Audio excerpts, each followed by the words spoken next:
98.5 ESPN Baton Rouge.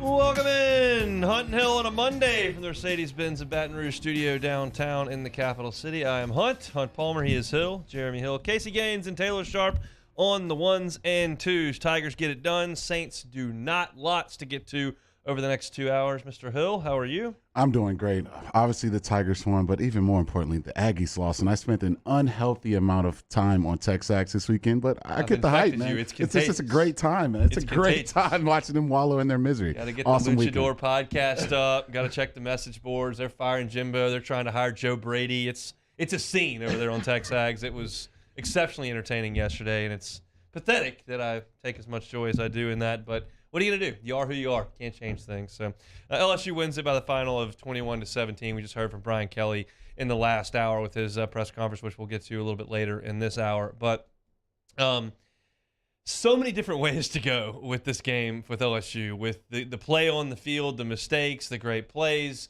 the emotions, the win. What does it mean?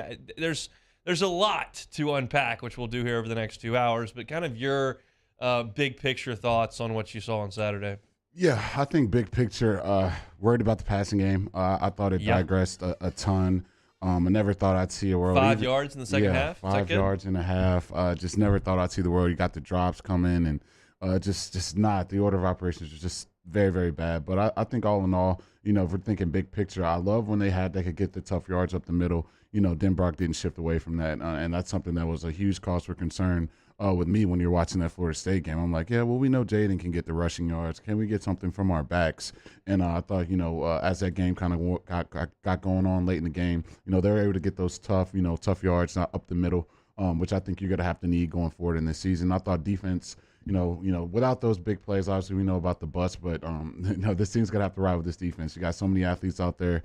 When they aren't busting coverages, this is a really difficult defense to score touchdowns against. And teams are gonna get yards. Someone would have told me Asher's gonna throw for 300 plus. I would have been like, man, that's gonna look like an L, especially on the road. So I thought the special teams also was better too. So all in all, I think you get out of the Plains alive against a bad football team with the win, which you always want to do. But there's a lot of stuff you can fix going forward. For sure. You started with the passing game there. By now you know all the stats. We mentioned the 5 yards in the second half. Jaden Daniels for the night, 8 out of 20 for 80 yards. Nussmeier was 2 of 6 for 5 yards. It was very, very clunky, and it was clunky in a way that was different than it's been all year. I think the passing game against Florida State was really almost non-existent because Daniels was just tucking it and running it so often. And then you look at the struggles that they had in the game on Saturday, and he wasn't just tucking it and running it too early. He was sitting back in the pocket. He was looking at the field, and he didn't see anywhere to go with the football. Now, that's one of the problems with not going to the game is that, watching on TV, I don't know if anybody's open or not. I got a couple texts from people that were in the stadium saying that people were open.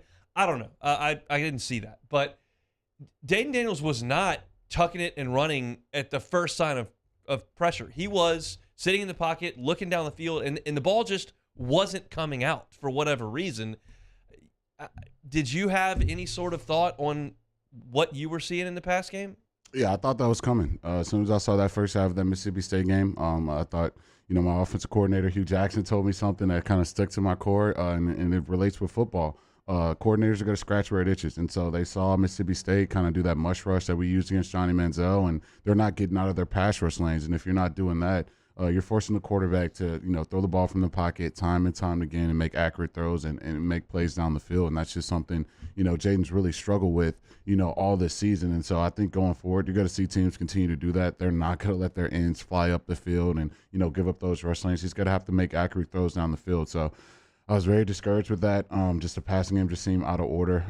But, there was guys open. You did have some drops, and it was just, tough to watch him play that way. But if they can't figure out how to get Jaden throwing the ball accurately from the pocket, it's going to be a long season. So the stats for the season are going to be skewed by the fact that you scored 1 million in the first quarter against Southern, and whatever you do against New Mexico, who cares? But the fact of the matter is you played Florida State, Mississippi State, and Auburn. In the first half against Florida State, you had 119 total yards and scored 3 points in the entire first half. In the first half against Mississippi State, you had 131 yards of total offense, and you scored 7 points on your last drive of the half. It took you almost 30 minutes of football to score. And then against Auburn at halftime, you've got 7 points on offense. You had the scoop and score, obviously. You had 7 points on offense and just 129 yards. So you're not getting off to a good start at all. And so the question is, are they not prepared? Is the game plan poor? Are they not executing? So I went back and looked at this Auburn game. They punted 5 times in the first half. I'll tell you what caused those 5 punts. And I'll tell you that literally none of it had to do with Auburn's defense. Literally none. Okay, your first punt, you have a third down play. Mason Taylor's wide open, and Jaden Daniels just cold misses him. Just a terrible throw. Punt. Your second punt was on third down. You made a deep throw to Brian Thomas, who elevated, caught the ball, and came down 2 inches out of bounds. He was wide open. There was nobody there. It was a nice play by Daniels to extend the play, and then he didn't quite make the throw. But Auburn didn't have any defense there. You just threw the ball out of bounds. Punt. Your third punt, you hit Mason Taylor on a third down play to extend the drive, but you've got an illegal shift. That's not anything Auburn did. You just shifted and put yourself behind the change, and you couldn't pick up a third and distance. That's your fault. Fourth punt, you run on first down a Kayshawn jet sweep that picks up a first down and is going to start the drive off with some good momentum, and Josh Williams blocks below the waist outside the tackle box. You've got 1st and 25. You can't pick that up. That has nothing to do with Auburn, nothing to do with the defense, purely you just violating the rules unnecessarily, and it sets you up behind the change. That's your fourth punt. You had to punt. And then the fifth and last punt, you have a third down play to Malik. It's that in-breaking route. It was a little bit behind him, not a great throw, and Malik dropped it. He probably should have caught it, but it wasn't a great throw. Either way, the quarterback didn't make a great throw, and the receiver didn't make the catch. That has nothing to do with Auburn. All 5 punts, the reason you got off to a slow start in this game, were totally self-inflicted by lack of execution, by penalties, or by drops. I have a hard time pinning that on the coach, saying they're not prepared. I have a hard time saying you're not good enough. You don't have to do that kind of stuff. Yeah, it's just bad football. And I thought, in so many ways you played down to Auburn's level. That's a very, very bad, very, very bad football team. Anytime you're up 17 at home and you find a way to lose that football game, that's just a bad football team. And so for LSU, I thought in a lot of ways you stooped down to that level and kind of just did some bonehead stuff that gets you beat. But luckily for you, Auburn's so bad, and that coach I don't think is going to be there much longer going forward on 4th and 10 plus on multiple occasions. Twice. I just don't understand it. But yeah, I'm really worried about this passing attack. I don't know what direction they're going to go in going forward. If Jaden's going to be the guy, I don't know how the severity of that injury yet, but if he's going to be the guy, they're going to have to figure out a lot of stuff. Maybe mix in some more screens, get the ball out quick, maybe get some screens to the back, the screens to the receivers. But, seeing him try to survey the field and have all the time in the world to throw the ball and still really not throw it accurately and on time to these guys and these weapons who are getting open, I just don't see the avenue where you're going to have a ton of success passing the football down in and down out. And we're learning Brian Kelly a little bit as we go here in his first year, and I'm starting to pick up kind of the way that he approaches press conferences and media. And I've always been clear, I don't really care what you do in a press conference. I've covered coaches that told you everything. I've covered coaches that told you nothing. Doesn't really matter. Just go win games. That takes care of itself. But Brian Kelly is pretty honest and forthcoming in these press conferences. And he said today, if you listen to any of the press conference, if you didn't, just tuning in, basically, yeah, we're not good enough on offense right now. The passing game's not nearly good enough, and we're not going to beat anybody if we continue to play like this in the passing game. And, he's right. If you go out there in this game and throw for 80 yards, you will get beat by 30. I mean, that's just the way it goes. He knows there's going to be an emphasis on it. He mentioned Jaden Daniels' knee injury. He said they think he's going to be just fine. There's no structural injury. It's just a bruise. Could have gone back in there, but as Brian Kelly said, he's a mobile quarterback. He's a dual threat guy. He needs his legs to be able to function effectively. And when he was gimpy, it just neutralizes his greatest threat. So that's why he didn't go back in the game against Auburn. I would expect to see him against Tennessee. Yeah, I don't know.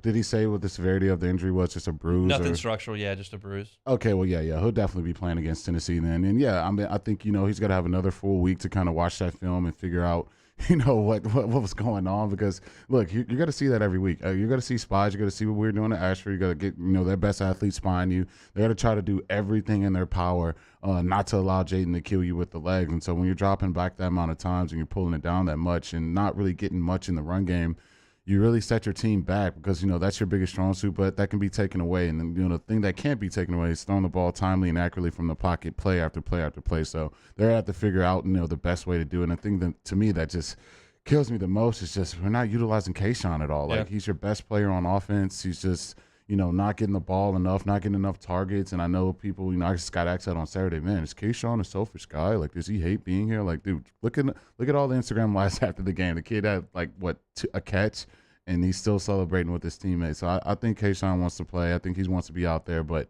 you got to start getting him the ball because if you can't pass the ball to that level, so because just like Coach Kelly said, it's going to be very, very difficult to win. I want to give congratulations to Adam Starnes of Denham Spring. Adam's the Week 5 winner in the 2022 Twin Peaks College Football Pick'em Contest. He wins $50 to Twin Peaks. Don't forget to make your picks by 5 p.m. on Thursday for Week 6. You can play the 2022 Twin Peaks College Football Pick'em today at 1045ESPN.com. Hunt and Hill here, hanging out with you on a Monday. Lots to get to for LSU and Auburn. We'll go over the SEC slate, the NFL slate, and talk a little bit about the Saints as well. When we come back, I want to talk about some of the coverage busts we saw on Saturday and a couple other things on the defensive side of the football. Don't go anywhere. It's Hunt and Hill.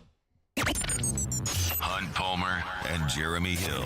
It's Hunt and Hill. Football season is underway, so now is the perfect time to download FanDuel, America's #1 sportsbook, because right now new customers get a no-sweat first bet up to $1,000. That's right, free bets if your first bet doesn't win. Just sign up with promo code 1045ESPN. Gotta love the action tonight. Rams and 49ers. 49ers a 1.5-point favorite at home. They got some great odds boost for you. Cooper Kupp to have 80 receiving yards and Deebo Samuel to have 80 rushing and receiving yards, boosted plus 250. Love that action there on the FanDuel Sportsbook. The app's safe, secure, and super easy to use. Sign up today with the promo code 1045ESPN for your no-sweat first bet. That's promo code 1045ESPN. Make every moment more this season with FanDuel, the official sportsbook partner of the NFL. You must be 21 and present in Louisiana. First online real money wager only. Refund issues and non-withdrawable free bet expires in 14 days. Restrictions apply. See terms at sportsbook.fanduel.com. If you're somebody who knows a gambling problem and wants help, call 1-877-770-STOP. Our listeners fire off their opinions on the jimsfirearms.net hotline at 499-1045. Keep listening for your next chance to shoot us your thoughts with the jimsfirearms.net hotline on 1045 ESPN Baton Rouge. ITI's got all these programs. Once I started and learned everything about the school, it was worth it. The challenges that ITI presented me with, it allowed me to build myself up. All because of ITI, I actually was able to get a job within 3 months before graduation in my field. Get the hands-on training you need for the job you've always wanted. With so many companies hiring right now, it's the perfect time to come to ITI Technical College. Enroll today for a better life.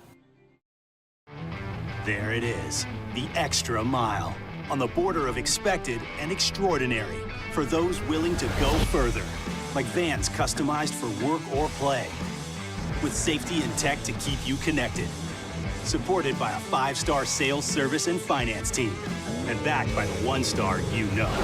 So go the extra mile. It's never crowded, because so few have what it takes to go there. Mercedes-Benz Vans. This isn't just another day. It's so much more. Kelly's life was put on hold when her auctioneer primary care doctor discovered a rare blood disorder. Her doctor connected her to an auctioneer care team of cancer, heart, and kidney specialists. With multiple primary care locations around Baton Rouge, same-day appointments, and online scheduling, we're relentless about keeping you healthy. Auctioneer Baton Rouge, innovating healthcare for Kelly. I've been doing business with Luba for 25 years. They're dependable, trustworthy. It's just the attention to detail with our clients. Our folks have years and years of experience. They're highly trained professionals, but many companies have that asset. What I'd like to think makes Luba a bit different is that we use those talents in a way that truly is dedicated to serving the needs of the folks who depend on us. I'm Jay Ducote. I grew up learning how to cook at LSU tailgate parties and right in my own backyard. And I created JD's Louisiana products to bring that Louisiana flavor to you at home for your backyard cookout. JD's Louisiana barbecue sauce, Louisiana molasses mustard, spicy and sweet barbecue rub, and more are available at your local supermarkets or by logging on to jducote.com/shop. Put in promo code CST for 25% off at checkout.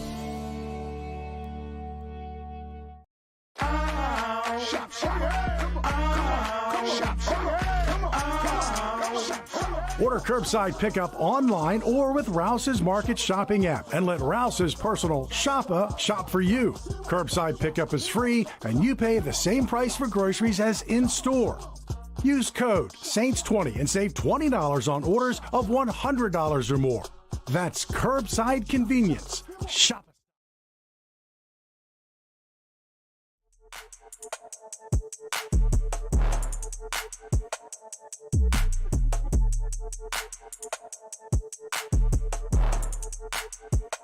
This is Hunt and Hill on 104.5 ESPN Baton Rouge. 104.5 ESPN and Acura Baton Rouge ask for your support in helping us raise money for Folds of Honor. It's a nonprofit organization that provides families of fallen or disabled service members an educational scholarship. To donate this important cause, visit the website 1045ESPN.com. This week, everyone who makes a donation will be entered to win tickets to see Judas Priest and Queensryche, November 18th at the Raising Cane's River Center. Donate now at 1045ESPN.com. From Acura Baton Rouge and 1045 ESPN Baton Rouge. Early in the game, Jeremy, Auburn was able to hit some big plays in the pass game. That's not something we had seen LSU surrender much of at all throughout the first month of the season. You certainly didn't expect it against this Auburn team with Robbie Ashford, basically their third-team quarterback in the game, with a group of wide receivers that had not had a touchdown catch all year. But they were able to hit some big plays. To me, it just appeared as though Ashford was breaking contain, the safeties were crashing, and guys were not sticking on their men. As Ashford ran, they were more concerned with his running, and he was able to throw the ball down the field.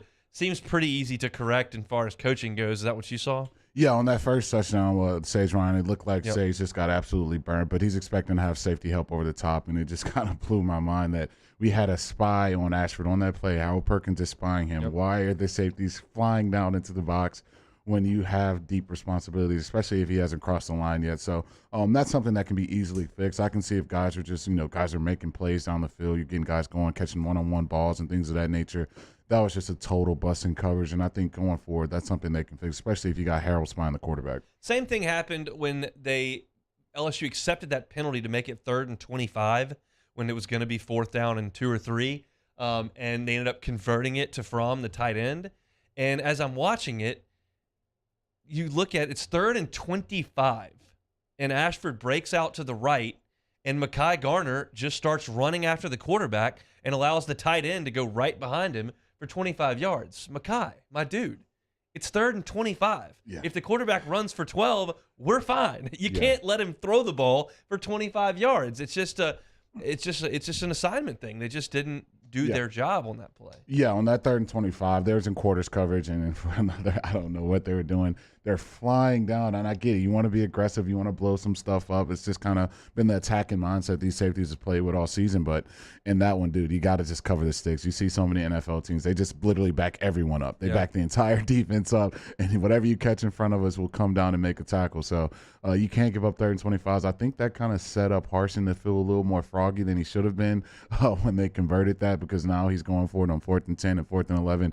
They got that, phantom pass interference call, which I just didn't see. But, you got to stop those, especially in long-distance situations. Just keep them in front of the sticks, get the tackle, and get to 4th down.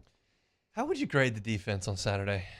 It's an interesting question. I would go B-, because I think the turnovers. Without the turnovers, I would venture to say a D- or an F, but they got those turnovers, and that was just huge in the game, to get those, especially when you had to have those situations.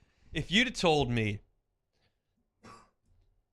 after the game, you're going to get the stat sheet for postgame, and Tank Bigsby's going to have 12 carries for 45 yards, and Jarquez Hunter's going to have 6 carries for 35 yards, those two would combine for 80 yards rushing, I'd have said, oh, my God, I was right. It's going to be 38-13 because, Auburn can't do any. So on the flip side, LSU's defense did a nice job against the run, which is what we hoped they would do against an Auburn line that hadn't really blocked anybody all year. And they did. They stopped the run. They just allowed Ashford to get the ball down the field. And that was really surprising. The turnovers were, in fact, huge, though. You had to have a big play. Your offense was giving you absolutely nothing. And Ojulari comes off the edge, gets that strip sack. That's textbook. We go out there in fall camp, and we see basically nothing. But we do see edge rushers running off the edge and coming out and chopping the dummy with the fake ball. and that was just textbook to knock the ball out, and it happened to pop right up there to Ward, who was able to run it in. But that's just that your defense had to come up with something there on the road when your offense couldn't help it out, and they were able to make a huge play. Yeah, that was a huge play in the game, and it just felt like you were just needing any sort of thing to get some momentum going in your favor. The offense just absolutely had no pulse. You're getting busted in coverage, and Ashford's looking like Johnny Manziel reincarnated, and it's just, man, that game could have easily got blown open, especially if they go down and score that drive and make it 24-0.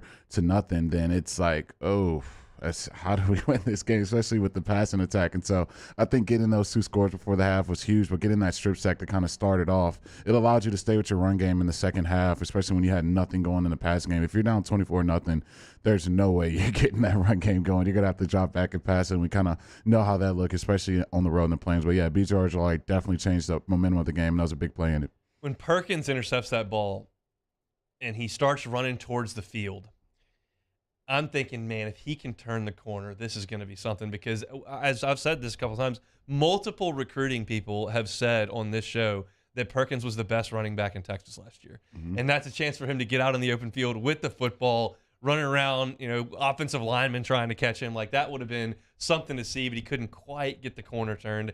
But his impact is significantly bigger than I would have imagined. Look, I know it's the 5-star, the best linebacker and all this stuff, but some guys you just lay your eyes on and you just know they're different. They're not the same as all the other guys on the roster, and that's just Harold every time I see him play football. He's got to flash on your TV screen. He's got to make a play. I thought, obviously that was a huge play in the game to see a linebacker go to the highest point and catch it with his hands and try to make a play. But the job he did on Ashford, especially late in that game of, putting pressure on him, making him get the ball out of his hands, he was just everywhere, man. That kid's a wrecking ball. I think you're going to have to definitely depend on him for the rest of the season to go out there and do the things he does. He can do everything. He can rush the passer. He can play stack back. He's good in coverage. Like, there's not really weaknesses you can find in Harold's game, and that's a lot. That's a mouthful to say for a freshman who hasn't even been through a full season yet. Where is linebacker as far as positions that are toughest to assimilate to? I would imagine offensive tackle may be really tough to go from high school to play as a true freshman. Certainly quarterback would fit that narrative. Where's linebacker there? Yeah, it's up there, especially in this day and age with all the RPOs and, all the backs, running the ball out the backfield. I would put it in the top 5. I would say it's not probably one of the, hardest ones to do.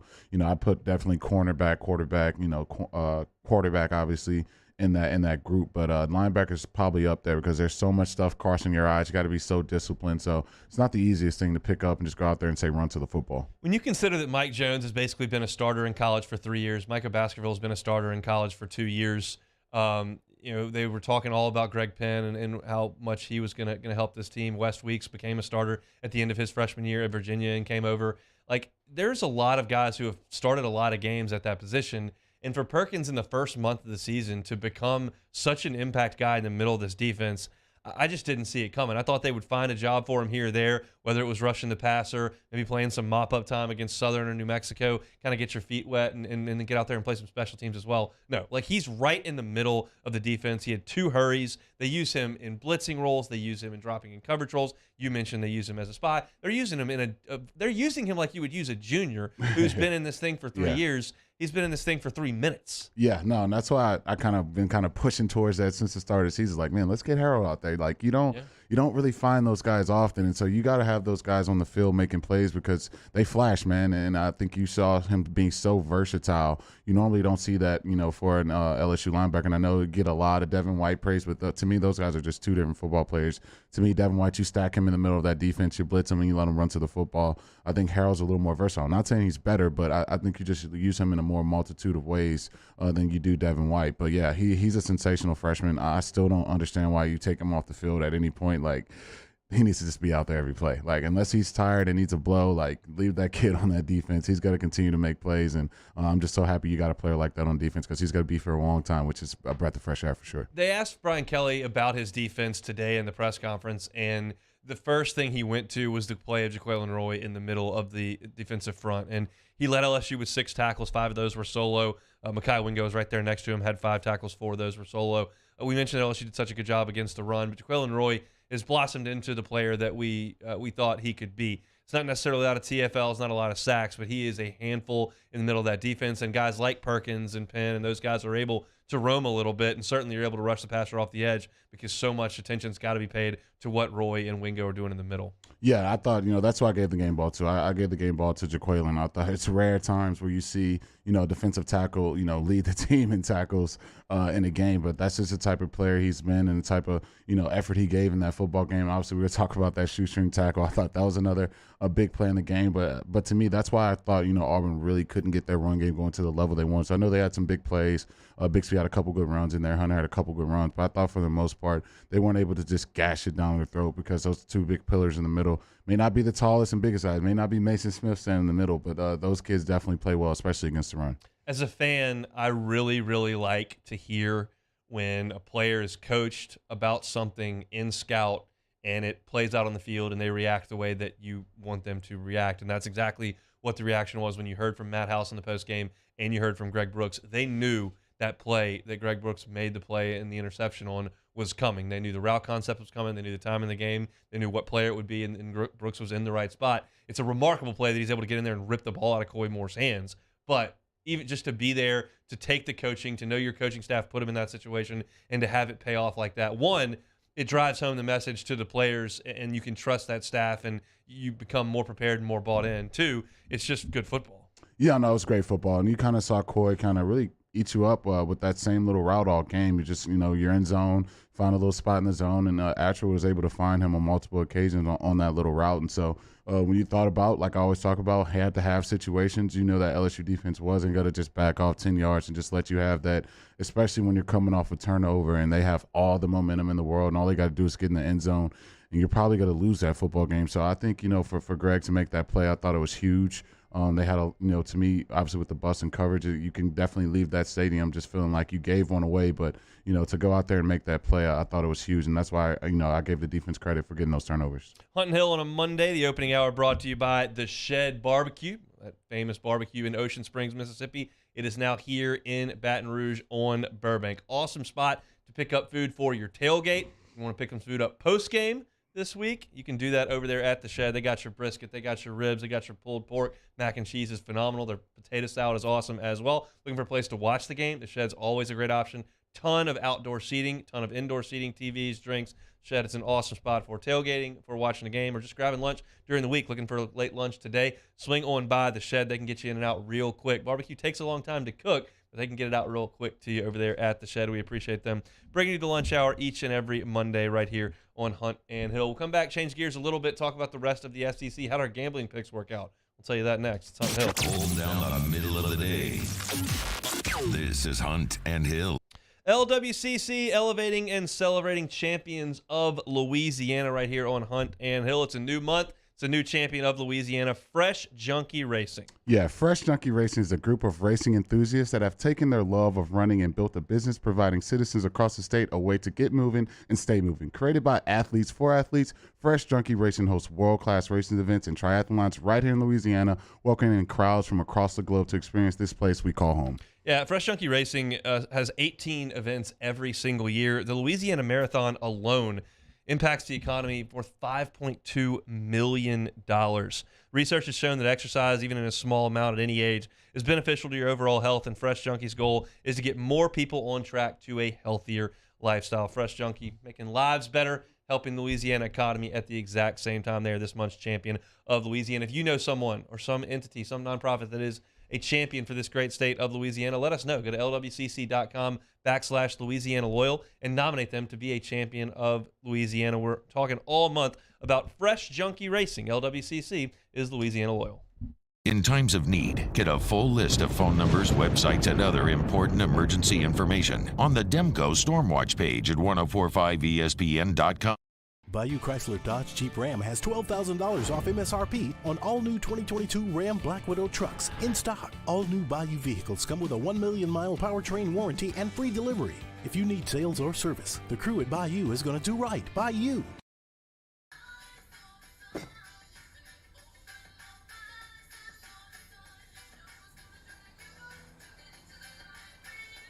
Miller Lite has more taste and only 1 more calorie than Michelob Ultra. ITI's got all these programs. Once I started and learned everything about the school, it was worth it. The challenges that ITI presented me with, it allowed me to build myself up. All because of ITI, I actually was able to get a job within 3 months before graduation in my field. Get the hands-on training you need for the job you've always wanted. With so many companies hiring right now, it's the perfect time to come to ITI Technical College. Enroll today for a better life. I've been doing business with Luba for 25 years. They're dependable, trustworthy. It's just the attention to detail with our clients. Our folks have years and years of experience. They're highly trained professionals. But many companies have that asset. What I'd like to think makes Luba a bit different is that we use those talents in a way that truly is dedicated to serving the needs of the folks who depend on us. Gulf Coast Office Products is a nationally recognized Savin office equipment dealer based right here in Louisiana. Over 100 employees strong, Gulf Coast has the boots on the ground to support all vertical markets, from education, engineering, legal, and finance. With the latest in office technology, from desktop to production segment units, Gulf Coast and Savin have the perfect fit for you. Call 225-756-2644. That's 756-2644 for Gulf Coast Office Products. Want more customers? Running Boards Marketing can help you get their attention. Imagine your brand's message on a giant LED billboard truck that can't be skipped and is nearly impossible to ignore. Running Boards Marketing is the leader in effective and affordable advertising on digital mobile billboards, which are 2 times more effective than traditional billboards. With a 97% recall rate, you'll leave a lasting impression with your customers. Visit us online at runningboardsmarketing.com so we can drive your message to where the people are.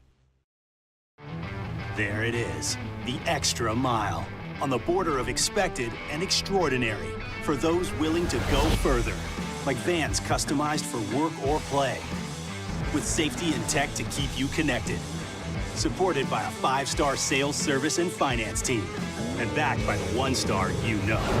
So go the extra mile. It's never crowded, because so few have what it takes to go there. NFL is back. Our coverage starts Sunday at 10 a.m. with Magnolia Bluffs Football Sunday with Jimmy Ott, immediately followed by the Buffalo Bills and the Pittsburgh Steelers at noon, right here on 104.5 ESPN Baton Rouge.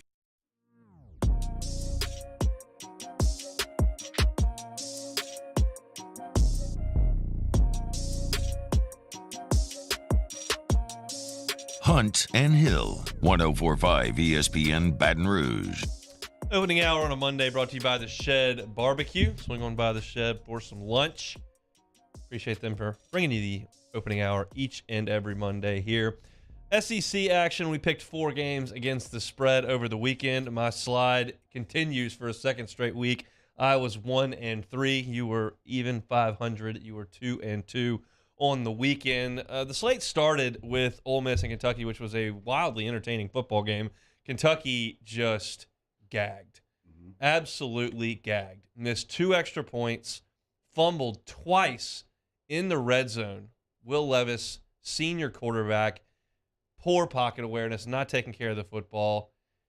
You could argue that Ole Miss dominated the game for the majority of it because without the kick returns from Berrien, Kentucky's in a world of hurt there, and they really couldn't move the ball that much on Ole Miss. But they were in position and just gave it away with missing two extra points and then turning the football over twice in the red zone. Yeah, that's normally not what you see from a Stoops-led football team. That was just bad plays. And I think taking that safety, like, what are you doing here on the goal line? Yeah. Like, and you keep dropping further back. Like, it's just bad football. And to me, I knew things are not going Kentucky's way when, like you said, he had those big kick returns and then he gets tripped by his own teammate. I'm like, okay, yeah, this is probably not Kentucky's day. It's probably, going to be a tough slate. But I think for me, I got to give Ole Miss defense credit. Levis has really been lighting, everyone up in the passing game. And I thought, the job they did to him was a really good job. When you think of Ole Miss defense, you think they're giving up a ton of points. But, they play well at home. And we kind of know what that offense is going to do under Lane's control. Dart had some, bonehead plays. That interception was very, very bad. But they're going to get the run game going. I thought Judson ran the ball extremely well, and Lane kind of stuck with that. But, yeah, I'm definitely agree with you, though. Kentucky definitely let that game slip away. They had every opportunity to win it. They just did everything they could just to give it right back to Ole Miss. Quinshon Judkins can really play for Ole Miss at the tailback spot. 15 carries for 106 yards, had a big 48-yarder. Ole Miss's passing game is still not very good. They found Malik Heath a couple times over the middle. He ended the game with 100 yards. He showed up, but outside of that, not great. Jackson Dart right about 50%, 15 of 29. Did have that interception as you mentioned. So it doesn't look like it did with Matt Corral. But they're doing some things a little bit differently. And I was interested. As I say all the time, like X's and O's in football is just not really my thing. I didn't play at a high enough level, and I let others talk about that kind of stuff. But I did enjoy the breakdown that Jordan Rodgers did of the Ole Miss running game on the SEC Network, and looking at all the eye candy that Ole Miss is showing you to create running lanes. They're pulling a guard and a tackle the other way, which pulls the linebacker that way. When they see the guard up and pull, they go that way, and then they were running it back behind that. It was Lane just dials up awesome plays. It's funny as a guy who doesn't dive into X's and O's a ton on the football side. I enjoy watching what Lane Kiffin does and when they break things down. Look, I've been preaching it screaming it from the mountaintop, man. Lane knows what he's doing when it comes to drawing up plays, and obviously when you lose Matt Corral, that quarterback who just got drafted last year, you got to replace that. And I thought, Dart and Altmaier, it's like they're okay, but this offense is still finding ways to win football games, and Lane's going to continue to dial up stuff. And as a player, you want to be put in situations where you're not having to break 5 tackles and be Superman out there. Just scheme me up, get me open. And Lane does a phenomenal job doing that in the run game. I thought the long touchdown that Judkins had was a great play. Had some mixed direction with the tight end, got their eyes going, looking that way. Then next thing you know, he's up the middle, untouched, to the end zone. So he's got to continue to do that all season. I think if he can just get a lift in the quarterback play, that's where this offense could be scary. But I don't know if Dart can get to that level, but we'll see how it plays out. We both had Kentucky plus the 7, so we both hit on that game. Bama and Arkansas, the 2:30 game on CBS. Arkansas was catching 17.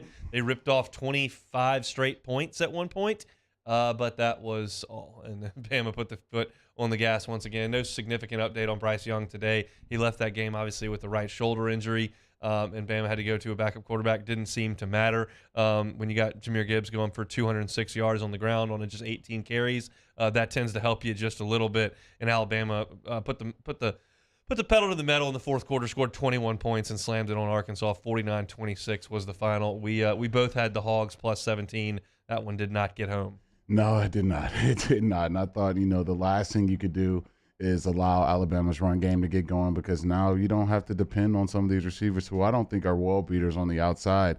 They were able to just use a quarterback run. Gibbs finally got going. This is probably his best game all season. And obviously we know what their backup quarterback is as far as the legs go. It's just a whole different dynamic that Bryce really doesn't bring to the game. And so it's kind of like a blessing and a curse for that Alabama offense. When Bryce is out there, they're probably passing the ball a little more than they should be. But, now, getting their backup in there, getting forced to, go back to their run game. You really saw an avenue that I didn't really think this team could get to this season, which is very annoying to watch. I had to cut it off. I thought the Razorbacks would keep it a little tighter, especially when you see them, whiffing punts and, getting short fields and things of that nature. But, yeah, big-time win for Alabama. They're just probably never going to go away. The deal with Arkansas in this game is we understand, because Alabama loses so infrequently, we know we can recall the games they lose. And if you go back through the games they lose, the other team's quarterback has got to be awesome. I mean, Zach Calzada's not any good, but he was good for 4 hours in College Station last year, and he was throwing it all over the yard. Obviously, Burrow and Deshaun Watson, Trevor Lawrence, Johnny Manziel. I mean, Cam Newton. We know the games that Alabama loses. Even the Ole Miss quarterbacks played good in those 2 games. Stetson Bennett was good last year in the championship game. You've got to play really, really good at the quarterback spot to beat Alabama. And KJ Jefferson goes 13 out of 24 for 155 yards. That's just not – you're not going to beat Alabama doing that. And then when your defense gives up 50 points, that doesn't help either. Arkansas was gifted 7 when Alabama had a terrible snap on a punt, and the punter fell on the ball at the 2-yard line instead of kicking it out of the back of the end zone for a safety, which is really dumb. But it's just not enough. Alabama far, far superior to Arkansas, so we both lose on that one. Oh, my goodness. Let's go to Georgia and Missouri before we get to what happened in Starkville. Georgia, Missouri. Missouri was catching 29. Both of us said, nah, I'm good. Give me the dogs. And that one didn't get home. Missouri should have won the game, and they just didn't because they're Missouri. Yeah, they had me going in the first half. I'm like, okay, this is an easy cash right here. The dogs may get upset today. And I thought, I was wrong. I was going to be wrong on the pick, but I was going to be happy the dogs lost. But, that's what bad teams are. Like I always say, that's what bad teams do. They find ways to lose football games. You had everything going at home. You had the momentum. You were playing well against that Georgia offense, and, you just let one slip away. So I don't know how long Drinkers is going to be hanging around. I don't think it'll be much longer, but that was one, if you're a Missouri fan, that's going to stick in your craw a little bit because you had the number one team in the country on the ropes, and you let one get away. Georgia loses 2 fumbles. That's a huge deal in the game. That's probably the biggest stat on the stat sheet. Missouri did a good job containing Brock Bowers, who only went for 66 yards. I mean, he's a cheat code at this point, we think. Are you concerned about Georgia after 2 clunky weeks? I mean, when they were asked to play, they dominated Oregon, and they went on the road in a hostile environment in South Carolina against a bad team, but a hostile environment, and wiped the floor with them. Then a couple of weeks where you got Kent State and Missouri, and they just didn't play very well. You think they find a way to turn it back on, or are they a little concerned? I don't think so. I think anytime you're the number one team in the country, you're going to get every team's best shot. Everyone kind of know that's kind of the gold standard. So that's something a lot of teams just aren't probably used to dealing with. You've heard, if you've listened to Saban at all, it's the rat poison, it's all that stuff. And they just haven't been in that situation for a very long time now. But I think going forward, I'm not concerned. I thought anytime you find a way to win on the road, you want to do that. But people as a number one team, they're going to want you to blow people out by 50, blow people out by 40. And just in this day and age, that's just very difficult to do when you're getting every team's best shot because you're number one team in the country. So I'm not worried about Georgia. All right, let's go to Starkville, Mississippi. 42-24 the final. Mississippi State absolutely dusts Texas A&M. I was listening to the Luchador podcast yesterday on Texags because it's funny. And they gave a stat that's almost hard to believe. A&M in the first half this year has a total of like 185 yards. That is 5 halves of football. That is more than 2 games worth of football. They have like 185 yards. They didn't score in the first half of this game. Their offense is just awful. A-Chain is incredible as a running back, and they get him going at times. He had 111 yards. Their passing game, it'll make your eyes bleed. I mean, it is so bad. Oh, so how long you giving Jimbo, man? Let's just get to the let's cut to the chase. They're not even close to getting rid of Jimbo. No, I'm just saying. No. I'm saying how long do you give him to get this thing going? Like everyone's saying, they're top 5, top 6 team in the country. I'll tell you what is going to happen in the offseason. They're going to have to hire an offensive coordinator. Not happening. I mean, they have to. They're not doing that. Well, then you're going to stink. They can't score. They've been bad on offense Jimbo's entire time there. They've been good on defense, but his offense doesn't work. And you could go back and say, oh, well, look, they dropped a touchdown pass, which they did, and you can go back and say you're failing to execute. That's fine, but the numbers are the numbers. It doesn't matter if you're playing Sam Houston, Appalachian State, Mississippi State. They don't ever score. So they have to get out a blank check, go back to the big money Ags, and say, we got to pay a coordinator $2.1 million. And Jimbo, you can't call plays anymore. Keep recruiting. Let the NIL stuff fire around. Pulling all these 5 stars. You're not calling plays anymore. Look, Saban man, went and got Kiffin. Look, I've said it all along. I just don't see it, man. I don't see it. You can see stuff brewing. Like, you could see what Kirby was building in Georgia. Certain things you're like, man, that thing's going. That thing's pumping. That thing's in the right direction. Like, he's been there so long. I just don't see it. I don't care what they're. Yeah, I don't care if they're getting the number 1,000 recruiting class. It's just the way that offense runs, it's just not fit with what the modern day defenses are doing. Especially when you get coordinators like Matt House and stuff. They're going to show you multiple looks. You're not just going to be able to run the ball up the middle and throw to your tight end every play. So, and then you pair that with not really having an elite quarterback. I'm sure you tried out Joe Burrow with a lot of coordinators. They can call just about whatever they want, but they don't have that guy over there, and I just never saw that. And I know Max, played his tail off for us last year, but to say you're going to be the number 5 team in the country, number 6 team in the country, that means you dominate. You beat bad teams. You lost to App State. You lost to a very average Mississippi State football team. things are going to looking up. You got Bama next week. Like, with Haynes King playing. It's going to be Haynes managed to get in there and throw 2 picks immediately. Once again, can we go back to this? What on the earth was Jimbo Fisher doing in August? This Haynes King played last year in the opener against Kent State and threw 3 picks. Then he got hurt, comes back in this game. They're playing Sam Houston. He threw 2 picks in that game and should have thrown 5. Then he comes out there against Mississippi State because Max gets hurt and throws 2 in 13 pass attempts. How on earth? I've watched Max Johnson play. 37 touchdowns, 7 picks last year. He's a fine player. He's not an all-conference player. He's not going to win the Heisman Trophy. Is he a starting quarterback in the SEC? Yeah, he can do that. He's fine. He's so much better than Haynes King. It defies any possible logic that Jimbo Fisher could have observed practice, even one practice, and determined Haynes King should be the starting quarterback over Max Johnson. He's awful. He's one of the worst quarterbacks I've ever seen play in an SEC game. Look, it's not hyperbole. He turns it over multiple times every time he goes out there. I didn't know like to feel bad or to laugh because I missed the start of the LSU game because I was literally laughing at my TV watching Haynes throw another pick six. I missed the beginning of the game. I'm like, wait, I got to cut this off. Even though as glorious and beautiful this is to watch A&M lose to a Mississippi State team we just beat by double digits. In fact, I just thought of something. This is going to be my new thing every camp. Every camp, I'm going to start talking about things in terms of Haynes King because every report that came out of A&M practice, whether it was Jimbo in a press conference, is how good Haynes King looked. And that's impossible. That tells you what that month does to anybody who's following a team. Everybody's optimism is so diluted in August because no one's lost a game. And so everything looks good. And we talk about the calendar that college football falls into every year and that optimism is an all-time high at the end of August. And I'm going to say, beware of Haynes King. Because wait until he gets out there on Saturday. They could lose by 50. It's bad, man. And it's I could see he had that one touchdown. He pulled it out, used his leg. So I can see what Jimbo kind of envisioned. Like, oh, man, this kid's really, really athletic. Like, we can get him fast. going. Yeah. I don't want Usain Bolt playing quarterback for me either. And that's basically what you got. Yeah. So it's like I can kind of see what Jimbo saw with the athleticism and everything like that because Max isn't anywhere near the athlete. But, man, if he's going to drop back and throw the ball, I don't want him throwing the ball 5 times in a game. Like, I'm worried that those 5 pass attempts. So, matter of fact, no, I'll go back to what I always say. Yeah, leave Haynes King. The Haynes King for president, my Texas account. You guys check me out on there. We're in there every day. It's going to be a glorious week. I can't wait. I'm being there every day this week. We're just having a blast. Let's see. He's thrown right at about 100 passes over his career. So, yeah, just over 100, like 103 or 104. And he's been intercepted 8 times.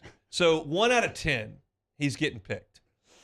That's a good ratio. That's not great at all. Opening hour on a Monday, brought to you by the Shed Barbecue. We'll give away some lunch here at the end of the hour. We'll come back and wrap it up. It's Hunt Hill. 104.5 ESPN Baton Rouge with Hunt and Hill. Reliable Roofing and Construction, reliableroofing.br.com. Yeah, so I've been telling you guys about Reliable Roofing, a family-run, owned, and operated residential roofing company. They've been in business since 2008 with over 30 years of roofing experience. Lionel Hayes, owner of Reliable Roofing and Construction, he's going to visit your home if his staff comes out there to do an inspection, a replacement, or a repair. He visits every single job site, and they all come with a 5-year labor warranty. Look, if you get the unexpected news, hey, your homeowner's insurance company is going to non-renew you and you're going to have to switch, when you switch insurance carriers, they're going to come inspect your roof. And if your roof is not up to standard, they're not going to write the insurance on your house. So if you need a new roof because you need to get insurance, Reliable Roofing and Construction can be your one-stop shop. Check them out on Instagram at Reliable Roofing LLC. Reliable Roofing and Construction, reliableroofing.br.com.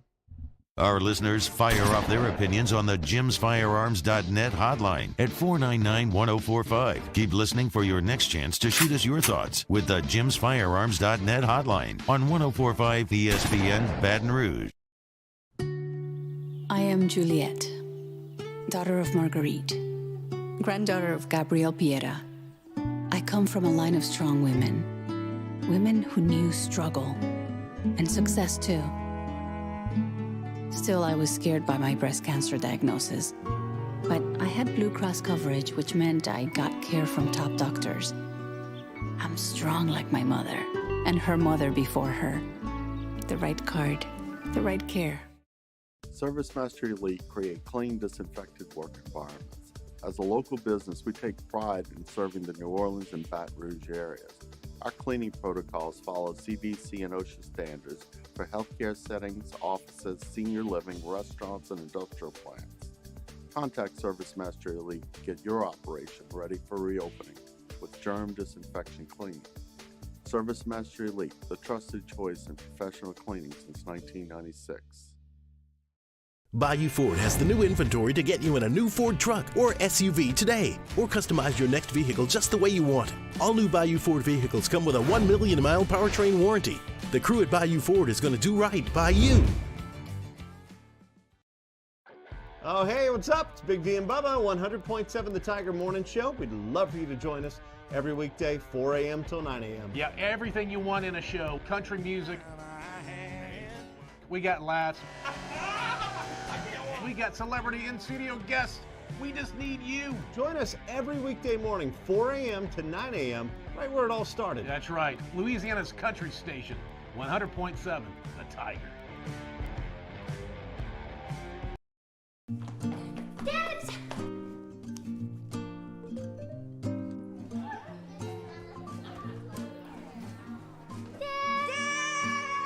Kids have staked out their place at Ochsner Medical Complex The Grove, where more than 30 pediatricians and pediatric specialists are all conveniently located under one roof, so you can spend less time driving and more time keeping your kids well. Yes! It's no wonder kids call dibs at The Grove. Ochsner Health Center for Children. It's no secret, the best oysters in Baton Rouge are at Jolie Pearl Oyster Bar. Enjoy mouth-watering South Louisiana flavor and oysters from all over the country. And don't forget our nightly drink specials.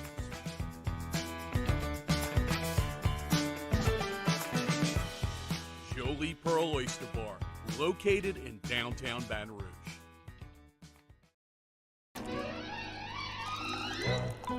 Le posso offrire un caffè?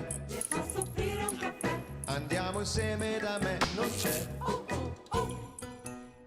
Call Mr. Electric today for electrical repairs, upgrades, and installations. Matt Moscona inviting you to join us for Monday's AFR, presented by Relief Windows. We'll recap LSU Auburn and Saints Vikings from London. We'll also hear from Brian Kelly as LSU preps for Tennessee. Join us Monday, 3 to 6, 104.5 ESPN Baton Rouge.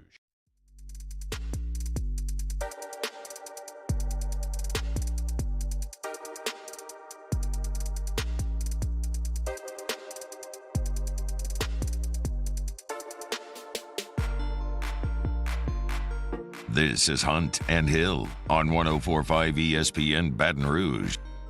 Opening hour each and every Monday brought to you by The Shed Barbecue. We want you to get fed by The Shed. Giving away lunch each and every Monday here. This week's winner, Valerie Banks. Valerie Banks from the Louisiana House of Representatives going to get that squad fed from The Shed. We will contact you, Valerie, and get that taken care of. Get some ribs, get that brisket, pulled pork. They got your sandwiches. Sides are awesome, too. I love the mac and cheese, and the potato salad is A+. Looking for a place to grab some lunch, get fed from The Shed. Looking for a place to pick up your tailgate platter. Give them a couple days' notice, and they can have it ready for you to head on out to campus out there at The Shed Barbecue. Thanks for bringing the opening hour each and every Monday.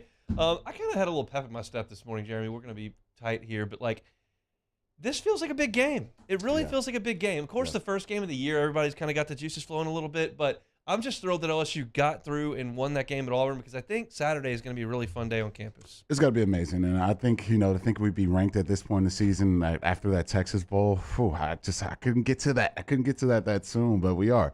Obviously, that Florida State game let one slip away, but we talked about it all last week. You just got to get out of the plains alive. You got to set up a great atmosphere. I know it's 11 a.m., but it'll be good. You're going to set up a great atmosphere for a big-time ranked opponent to come into town. We know what happened last time. T-Bob getting a lot of love this week. Last time Tennessee came to Baton Rouge, but this will be a great one. So I'm excited to get out there and see Death Valley in full effect. I think it's going to be pretty full. Maybe some spots in the upper deck, but it's going to be pretty full, and it's going to be pretty loud. Just a matter of how well the Tigers play. If they play the way they did against Auburn, could get ugly. But Tennessee's got some vulnerabilities, and we got the whole week to dive in and talk about that. But there's just nothing better than those huge games in Baton Rouge. And yeah, I wish it was at 7 o'clock at night, but it's 11 o'clock in the morning.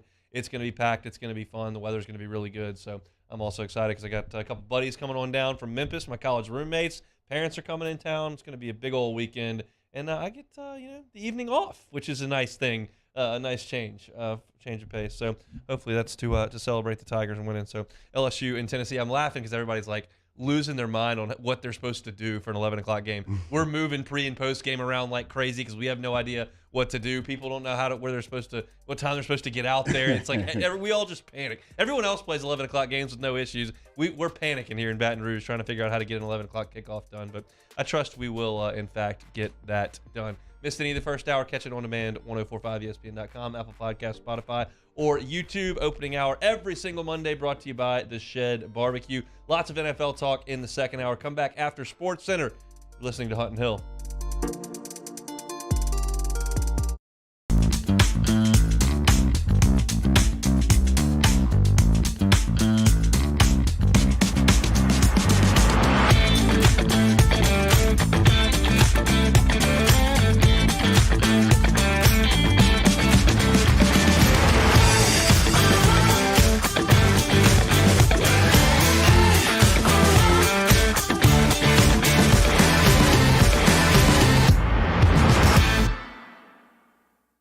ITI's got all these programs. Once I started and learned everything about the school, it was worth it. The challenges that ITI presented me with, it allowed me to build myself up. All because of ITI, I actually was able to get a job within 3 months before graduation in my field. Get the hands-on training you need for the job you've always wanted. With so many companies hiring right now, it's the perfect time to come to ITI Technical College.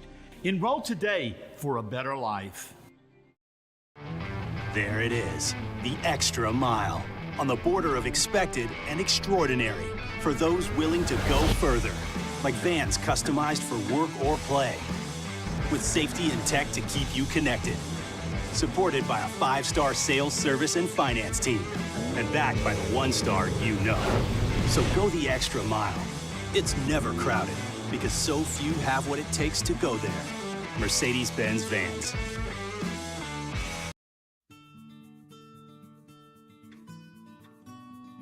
This is a house call. This is a follow-up appointment. This is a diabetes checkup. This isn't just more convenient care, it's more advanced care. This is innovating healthcare at Louisiana's #1 hospital, Ochsner. Eli's always been into grilling. It took us a while to see it, but the signs were there. What are you doing, Eli? I knew grilling was my thing.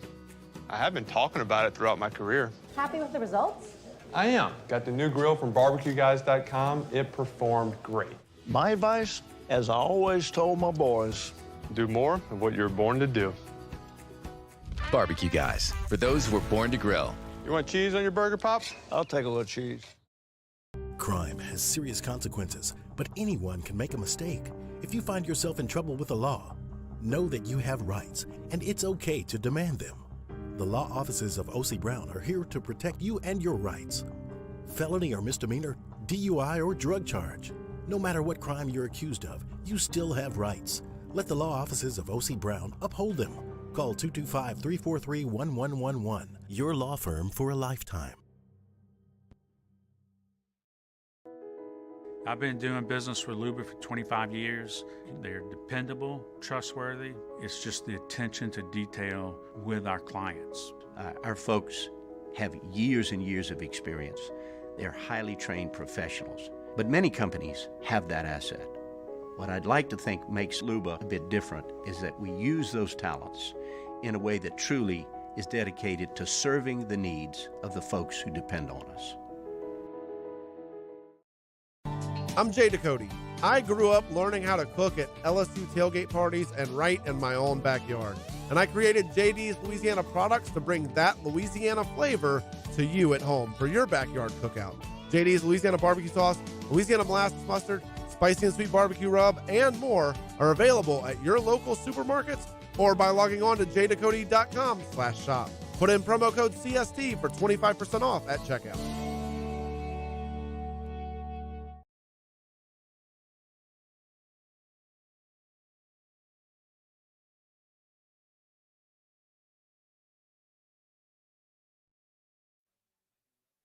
This is SportsCenter. I'm Christine Lisi. Dolphins coach Mike McDaniel telling reporters today they've ruled out quarterback Tua Tagovailoa for Sunday's game against the Jets. McDaniel said it's too early to give a definite timeline for when Tua will be able to return from the concussion he suffered last Thursday night. Broncos running back Javonte Williams out for the season with a torn ACL and LCL. Ravens coach John Harbaugh defending his decision to opt for a touchdown, to go for a touchdown instead of the go-ahead field goal with about 4 minutes left in the loss to Buffalo yesterday, said he felt like it gave them the best chance to win.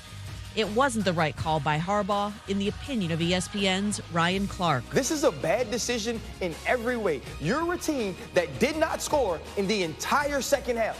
You have an opportunity to put points on the board and get the lead back that you lost, and you need to do it. And at some point, you got to empower people so they can feel powerful. Me running away from my defense only lets them know that I don't have any faith in them. Ryan Clark on Get Up. Alabama quarterback Bryce Young is day-to-day with a shoulder injury. Coach Nick Saban said the injury is not expected to have any long-term ramifications. Keyshawn, J. Will, and Max. Dak Prescott or Jalen Hurts? Who do you want? I'm probably going to lean toward Dak Prescott because of the years that he's already been in the league. The guys will be back Tuesday morning at 6 Eastern on ESPN Radio and on ESPN2. 1, 2, 3. Hunt and Hill. Tom Palmer, Jeremy Hill, holding down the middle of the day. Live from the Mercedes-Benz of Baton Rouge studio, it's Hunt and Hill. Now on 104.5 ESPN Baton Rouge. Hour 2 on a Monday, Hunt and Hill. Hope your work week is getting off to a good start. This feels like a week that could drag a little bit, if we're being honest. I mean, I'm excited for the weekend. It may be one of those weeks that takes a little time. I do have some meetings. Those tend to make the week go a little bit more quickly. We'll see. Just gotta get through and get to another football weekend. But hope your Monday's off to a good start. They're making fun of me for not watching movies in the Bayou Ford chat. Nookie's been trying to get me to watch Zoolander for years. I just told him in the chat I watched Zoolander last night. That's a lie. I didn't watch Zoolander last night. I'm not watching that. Trying to get me to watch Terminator. I'm not watching that either. We did this whole thing during the pandemic. T-Bob had me watching movies, and most of them were terrible. What did I? Oh God, that movie, The Big Lebowski. It was just an awful movie. What the heck? It's just terrible. That's out of my the McConaughey movie where he's talking about where he's in high school. Dazed and Confused, not good. Yeah. We're going to watch sports and talk about sports, which we'll do here. Everybody's mad at me. Look, don't pick against the Tigers, and you better watch every cringe movie there is. So, not a laughing matter for the Saints in London on Sunday morning. The helmets were atrocious, and the play was not significantly better. You did get to see Andy Dalton out there for extended action. That's where most of the talk is centered. Had some issues with the officiating. The call on Tyrann Mathieu was an absolute joke. And you lost the game basically as close as it can possibly be with a double doink off the upright from over 60 yards from Will Lutz, member of my fantasy squad. Would have liked those 5 points. However, the Saints would have used those 3 even more. Big picture thoughts on the Saints before we get into some of the details. Yeah, I thought, going into the season, I thought the roles could be possibly reversed with this LSU football team and where the Saints are at now. Just looking at that Saints roster, and to me, they revamped it in so many ways. And then you kind of look at LSU, who's total rebuild, and I could definitely see a world where LSU's probably not off to the greatest of starts, and the Saints are kind of rolling. But it's been the exact opposite. And so for the Saints, they gotta figure a lot of things out. I think not having Kamara is always going to be a thing you talk about. Not having Michael Thomas, I mean, that's be a thing. huge. I get the next man up thing, and that's fine, and I get it. Football players always love to say that. The next guy is not as good, and that's just the issue. And the Saints offense was toothless for a lot of this game because you don't have your 2 guys that you're counting on to be 65-70% of your offense. Yeah, it'd be the same thing if you take Dalvin Cooks from that Vikings offense and you take Jets off the field and say, hey, let's play the Vikings this week. You feel a lot better about the chances. And I'm not saying that game you just automatically lose, but it just makes it just so much harder to win, because it's not college football. You can't trot the next 5-star off there. Normally when you're paying a guy $15-14 million, the next guy isn't just going to be that good. There's just normally a huge drop-off. So, yeah, I thought not having those two players on offense had a big thing to do. But I think for me, I saw enough from Andy to where I'll probably keep Jameis on ice a little bit here, especially if he's not going to be 100%. And that's kind of what I expected from Andy. He's not going to light you up for, 4 touchdowns and 400 yards or anything like that, but he'll make the throws. He knows how to protect himself in the pocket and do all the things that way. So, but for the Saints, man, this couldn't get off to a worse start to the season. They got to figure this out quick, because if not, you're going to hear people in Baton Rouge or New Orleans saying, no, do we tank for CJ? Do we tank for Bryce Young? Like, they don't have a first-round pick, so I wouldn't worry about that. Yeah. It's as far as Dalton goes, most of my Saints fan friends watched the game yesterday and said he's better than Jameis right now. With Jameis's injury and what he's done through 3 weeks, Dalton's better. And I don't disagree with that. The fumble was just bad. The pocket awareness there was not good, and you would expect better from Dalton.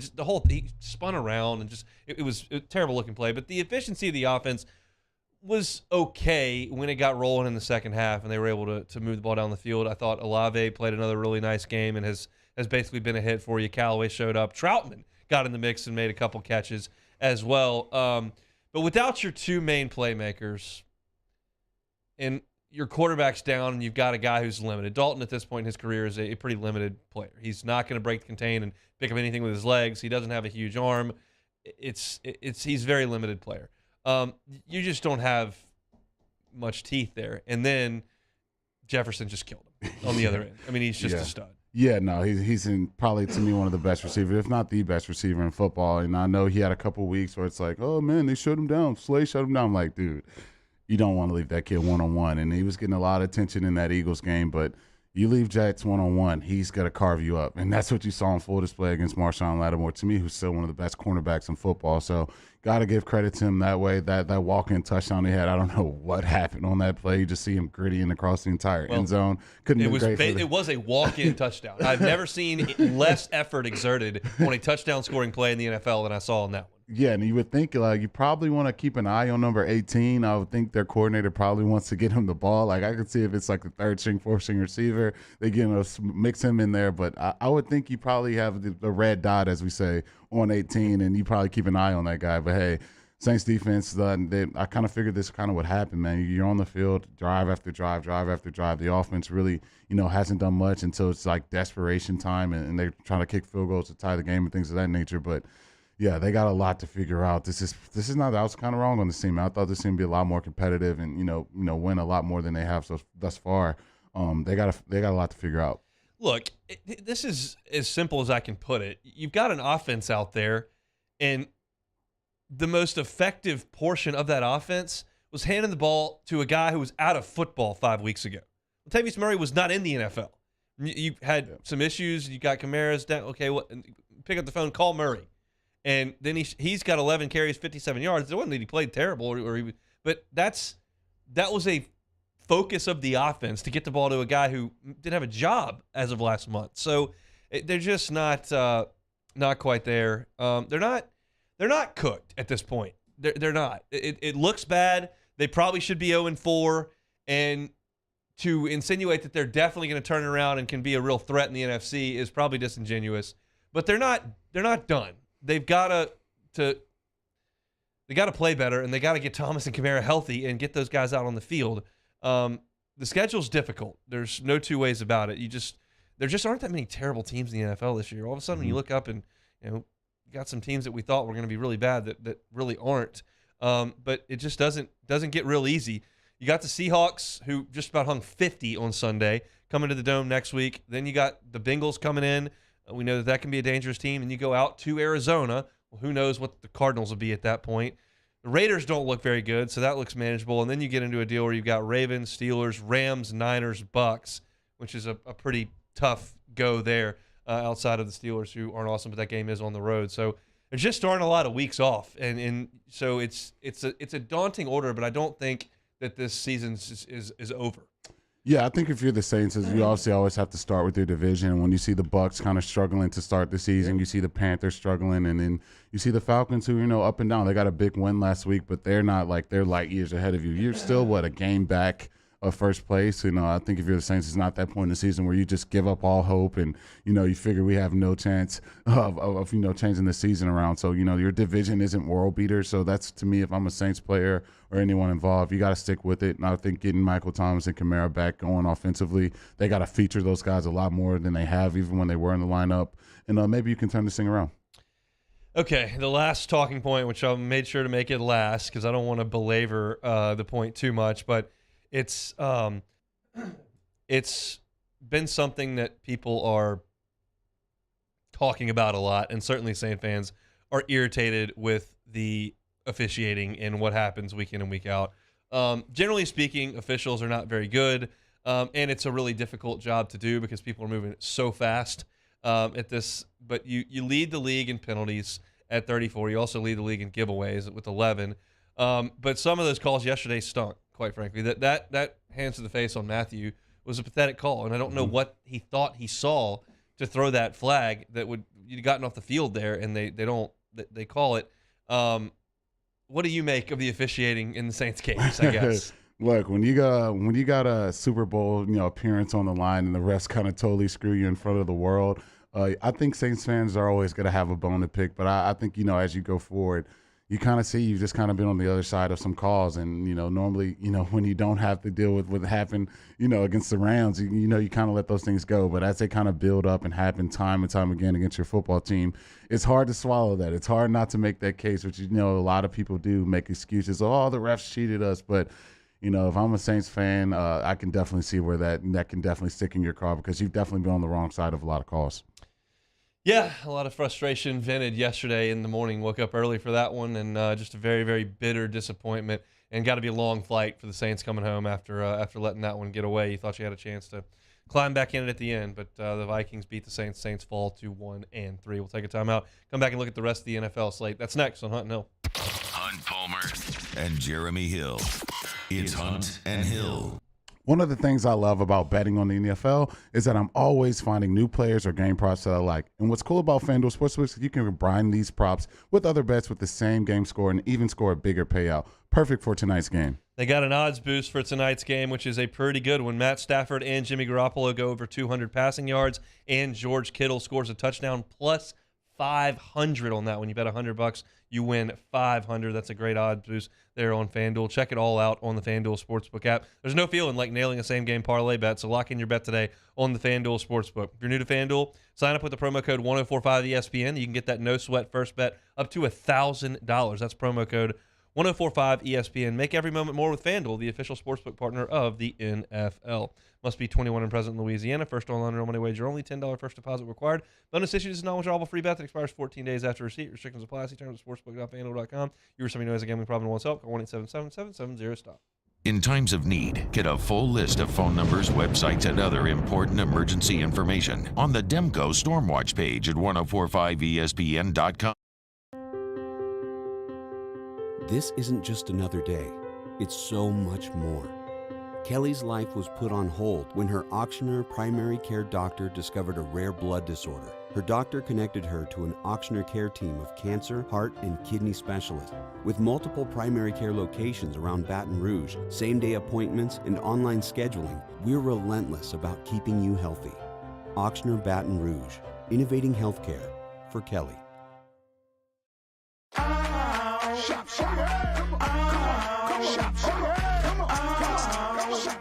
Order curbside pickup online or with Rouse's Market Shopping app and let Rouse's personal shopper shop for you. Curbside pickup is free and you pay the same price for groceries as in-store. Use code SAINTS20 and save $20 on orders of $100 or more. That's curbside convenience. Shopper style. Oh, yeah! ITI's got all these programs. Once I started and learned everything about the school, it was worth it. The challenges that ITI presented me with, it allowed me to build myself up. All because of ITI, I actually was able to get a job within 3 months before graduation in my field. Get the hands-on training you need for the job you've always wanted. With so many companies hiring right now, it's the perfect time to come to ITI Technical College. Enroll today for a better life. I've been doing business with Luba for 25 years. They're dependable, trustworthy. It's just the attention to detail with our clients. Our folks have years and years of experience. They're highly trained professionals, but many companies have that asset. What I'd like to think makes Luba a bit different is that we use those talents in a way that truly is dedicated to serving the needs of the folks who depend on us. Gulf Coast Office Products is a nationally recognized Savin office equipment dealer based right here in Louisiana. Over 100 employees strong, Gulf Coast has the boots on the ground to support all vertical markets from education, engineering, legal, and finance. With the latest in office technology from desktop to production segment units, Gulf Coast and Savin have the perfect fit for you. Call 225-756-2644. That's 756-2644 for Gulf Coast Office Products. Want more customers? Running Boards Marketing can help you get their attention. Imagine your brand's message on a giant LED billboard truck that can't be skipped and is nearly impossible to ignore. Running Boards Marketing is the leader in effective and affordable advertising on digital mobile billboards, which are 2 times more effective than traditional billboards. With a 97% recall rate, you'll leave a lasting impression with your customers. Visit us online at runningboardsmarketing.com. Monday evening edition of Game Time presented by Bet Rivers. We're live at Rouge Creole in Perkins Row, recapping all of the college and NFL action from the weekend on 104.5 ESPN Baton Rouge.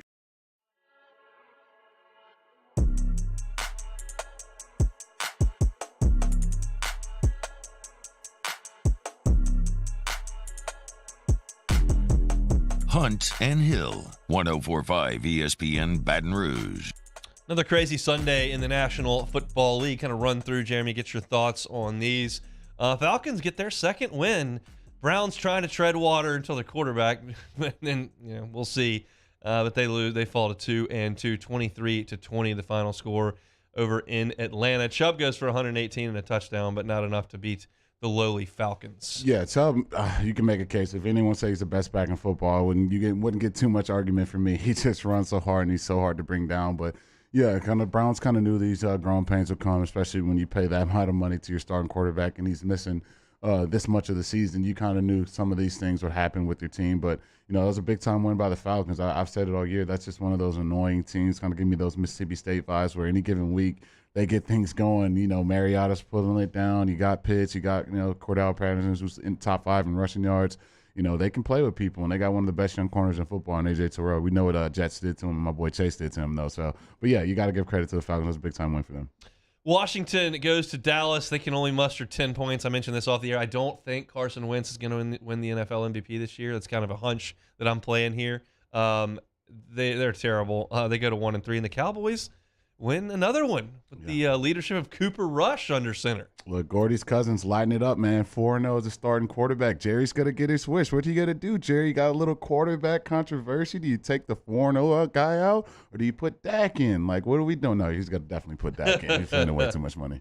Cowboys 3-1 on the season. Absolutely crazy one in Detroit. Listen, I mentioned this in August. I love watching Hard Knocks. I love the music. I love that it represents the football is right around the corner.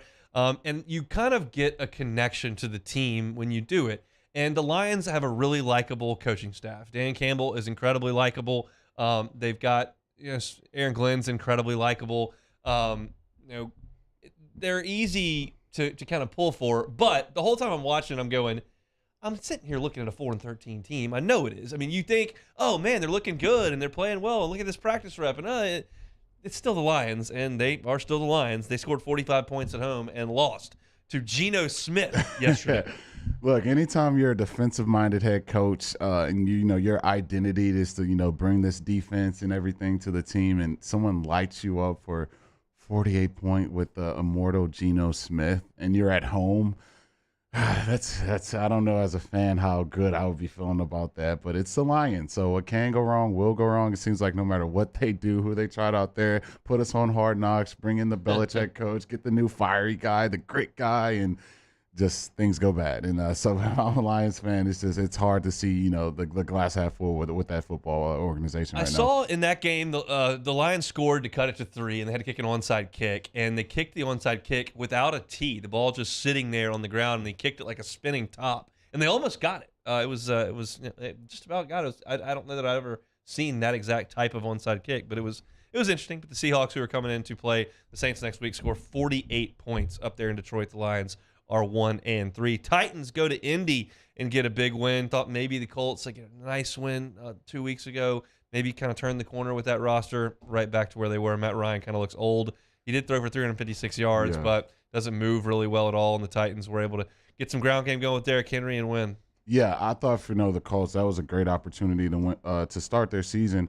When they kind of got to a weird, shaky start, you tie a game, you lose a game, and then you get a big-time win against the Chiefs. That was a great avenue to, stack a win against your belt and really start feeling good going forward in the season. But, you lost to, Ryan Tannehill at home, and then you got Henry getting back going against him. So I think, that Matty Ice situation, that's probably a bridge for them. I don't know how long they, intend on having him as the quarterback. They got to figure that situation out. It seems like since Andrew Luck, they got lucky with Andrew Luck, they got lucky with Peyton.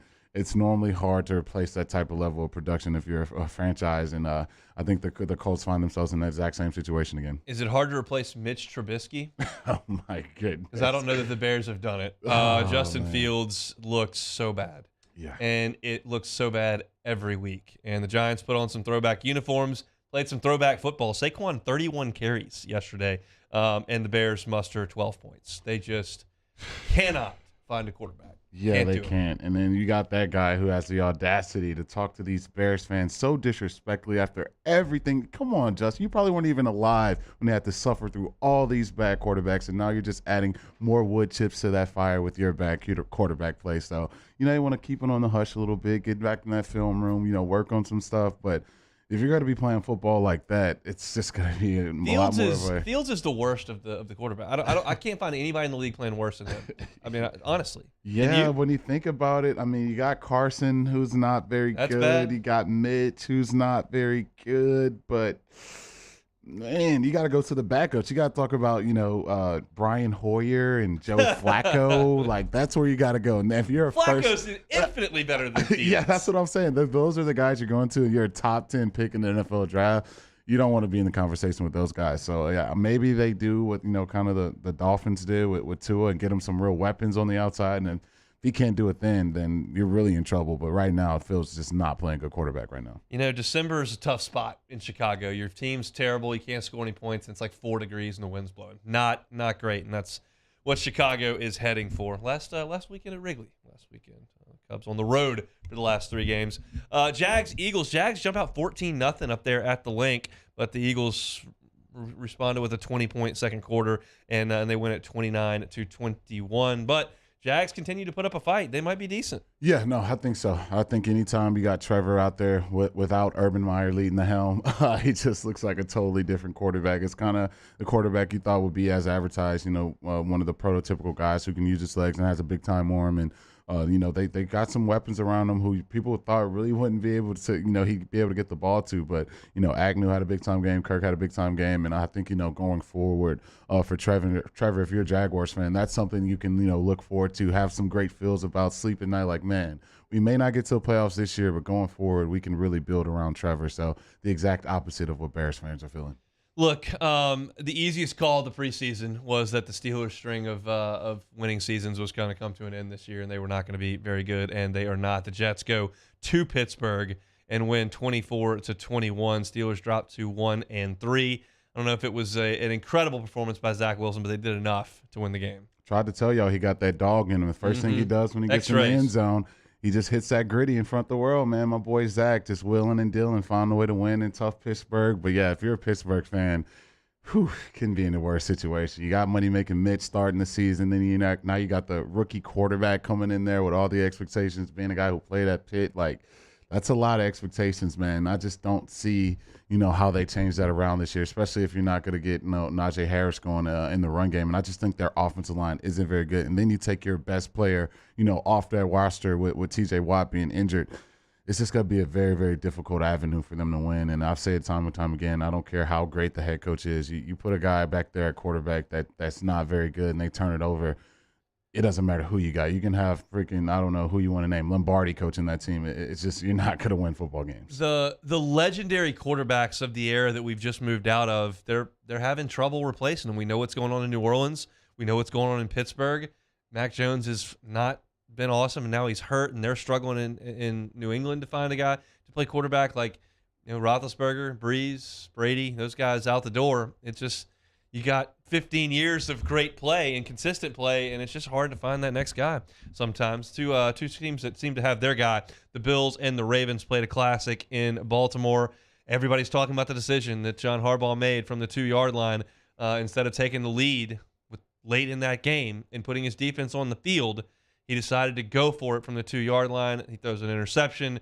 Bills go down and get a field goal and win the ball game in Baltimore. Your thoughts on that call? It's kind of just what they've been. It's kind of like we talked about with the Chargers coach. Certain coaches, they get in certain situations, they're going to trust their guy, and they're going to go for it every single chance they get. They don't care about the analytics. They don't care about whatever. They're going to give that boost of confidence to their quarterback, and they're going to go out there and go for it. To me, in that situation, there was so much time on the clock. I can understand why he would want to, try to get that 7 on the board. And he probably wasn't factoring in there'd be a turnover, and so they're not backed up. And so I think in his head, worst case scenario, they'll get the ball on the 1, they'll get the ball on the 2, and then they'll have a long field to drive backed up against their own end zone. And try to make them win the game that way. But I think throwing that interception, giving them not backed up against the end zone, just made it easier, a lot easier for Josh Allen to kill the clock in the field goal range and kick a field goal. But I'm not too upset with that. He's sticking to their DNA, giving Lamar the trust, and I figure the logic behind it with them being backed up. So I'm not too mad at that. I get the PTSD he's got from the Dolphins game where the defense couldn't get off the field and they were just giving up points and points and points in the second half. And their defense has been the worst in the league statistically through the first month. But in that game, they had only given up 20 points. That's not the end of the world. So your defense was playing pretty well. I got to take the points in the lead and trust my guys to stop them. I got a point, though, right there. Wouldn't that factor into him going for it? My defense is playing well. If we don't get it, they're backed up with the defense playing well in the game? No, I mean, you can make that argument, but I think the other side of it is it's just like, just give me the points. Mm-hmm. And then if they do come down and get a field goal on your defense, they just tie you. They don't beat you. The field goal beats you now. I think you've got to do that. They had a big argument about it on ESPN this morning. Orlovsky said he liked trying to go for it. Everybody else said no way. You got to take the points. I gotta take the points there. I think that was a little bit much for Coach Harbaugh. Chargers go to Houston, get a nice win, 34-24. That's one we said they really needed to go win. That would have been a really bad loss if San Diego were to go down to Houston and lose. The Texans 0-3-1 on the season. Herbert throws for 340 yards. Houston's may have found something in Dameon Pierce, the former Florida product.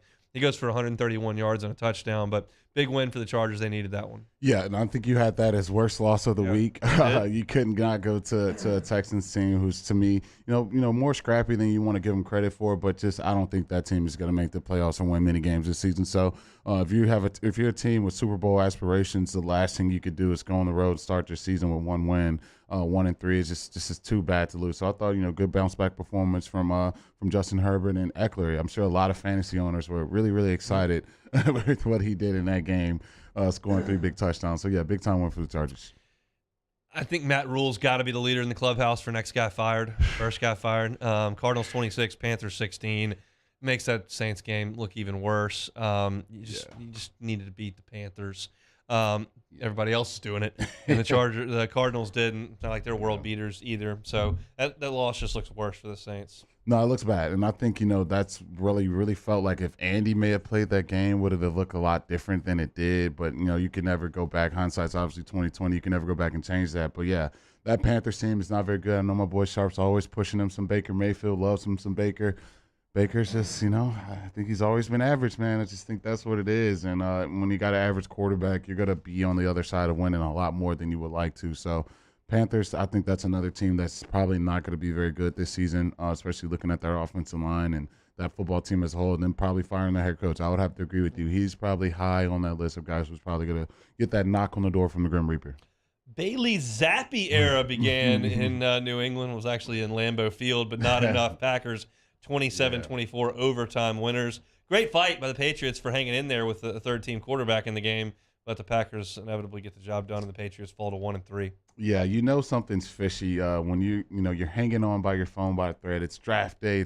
You're waiting on that phone call, and you get a phone call, and you think it's a prank because there's no idea you thought the Patriots would be drafting you that early in the draft. But that's exactly what happened with my man Bailey Zappi, man. But, I thought that was a great effort by the Patriots. I got to continue to give them credit offensively. I thought this offense would be a dud. I thought they would have no order of operation, and they, just looked terrible all season long. But, they've been scrappy. They've been able to score points and, be respectable out there. But, it's Aaron Rodgers, and, he found a way to win a game. And, they're starting the season 3-1. Looks like they're picking kind of right where they left off last year with the first week where it just didn't look great, and then they just somehow find ways to win football games. But that's what happened when you got a veteran quarterback. Raiders beat the Broncos 32-23. Not really much comment there on that one, but Chiefs-Buccaneers was a shootout last night, and the Chiefs' offense showed up in a big way. Clyde Edwards-Helaire has been a nice resurgence for him. He had 92 yards and a touchdown on the ground, had that crazy Mahomes play where he spins around and ends up flipping him the ball in the end zone for a touchdown.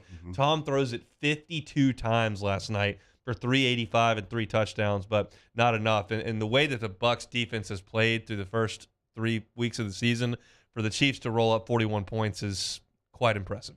Yeah, and when everyone talked about them losing Tyreek, no Tyreek, I'm like, this is a quarterback league, man. That Mahomes is a bad man, and I don't think that's going to affect them too much. And so you kind of been seeing that all season long. I know they lost on the road to the Colts, but that offense is tough. When they're rolling and they got things going, you don't know what's coming. And Mahomes is the magic man back there. He's going to spin around, throw a jump shot, fade away into the end zone. He just does whatever the heck he wants out there. And, man, he's just tough to deal with. And then when he's healthy and he can extend plays the way he can, he's going to throw sidearm angles. He's going to throw it over his head or behind his back. Like, there's nothing that dude can do. Big spot for them to get that confidence going, kind of get one over Tom again. But the Bucs, if their defense is going to be giving that many points up, it's going to be a very, very long season for the Bucs. That's your look at the NFL slate. When we come back, Brian Kelly had a press conference today. He said he needs something from Jaden Daniels. We will talk about what that is next on Hunt and Hill. 104.5 ESPN Baton Rouge with Hunt and Hill. Really excited to welcome in a new sponsor here on Hunt and Hill, One Bath and Closets. Guys, if you're like me, you've got a woman in your life who's always talking about needing more closet space, needing a better closet, needing a bathroom renovation. David Duvall has been in this business for 3 decades, redesigning and remodeling bathrooms and closets. One Bath and Closets are licensed contractors. They can come in there and knock walls out and change your bathroom for the better, or they can just help you to utilize your space a little bit better in your closet. The website is onebathandclosets.com, onebathandclosets.com. You can see all their work there. They'll start the process with a questionnaire. Sometimes men are better off leaving the room for that questionnaire and talk about how many shoes the wife has or whatever it may be. But at that point, David and his team will know exactly what they want to do, and they'll take you through the entire process. Right now, if you tell David and his crew that Hunt and Hill sent you over, you can get 30% off your closet remodel. That is 30% off. Onebathandclosets.com is the website. Onebathandclosets.com. Our listeners fire up their opinions on the jimsfirearms.net hotline at 499-1045. Keep listening for your next chance to shoot us your thoughts with the jimsfirearms.net hotline on 104.5 ESPN Baton Rouge.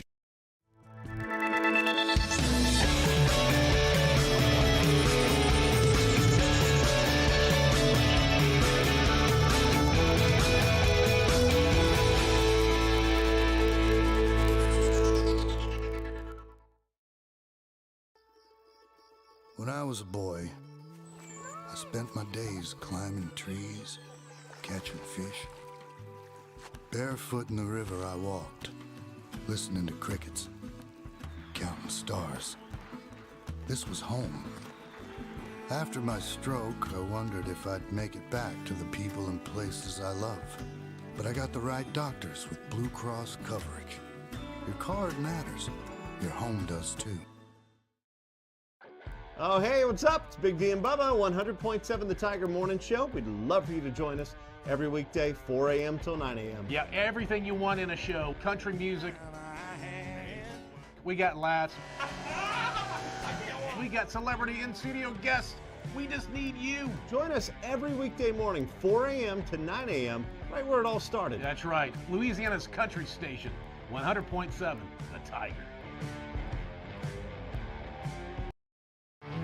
There it is, the extra mile, on the border of expected and extraordinary, for those willing to go further, like vans customized for work or play, with safety and tech to keep you connected.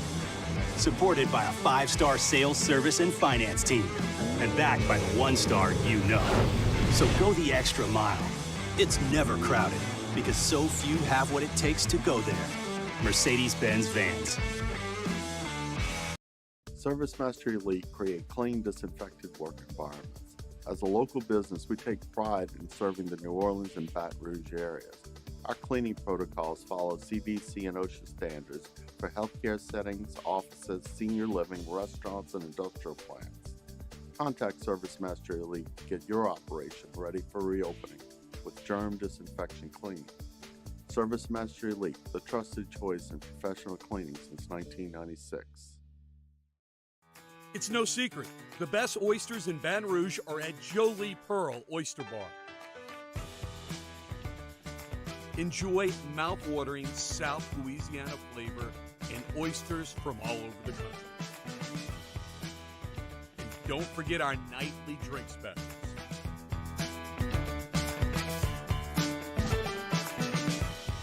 Jolie Pearl Oyster Bar, located in downtown Baton Rouge. Gulf Coast Bank and Trust is giving our customers the power to bank anywhere, anytime during this challenging event. And we're right there with you. Our mobile banking app is NFL is back. Our coverage starts Sunday at 10 a.m. with Magnolia Bluffs Football Sunday with Jimmy Ott, immediately followed by the Buffalo Bills and the Pittsburgh Steelers at noon, right here on 104.5 ESPN Baton Rouge.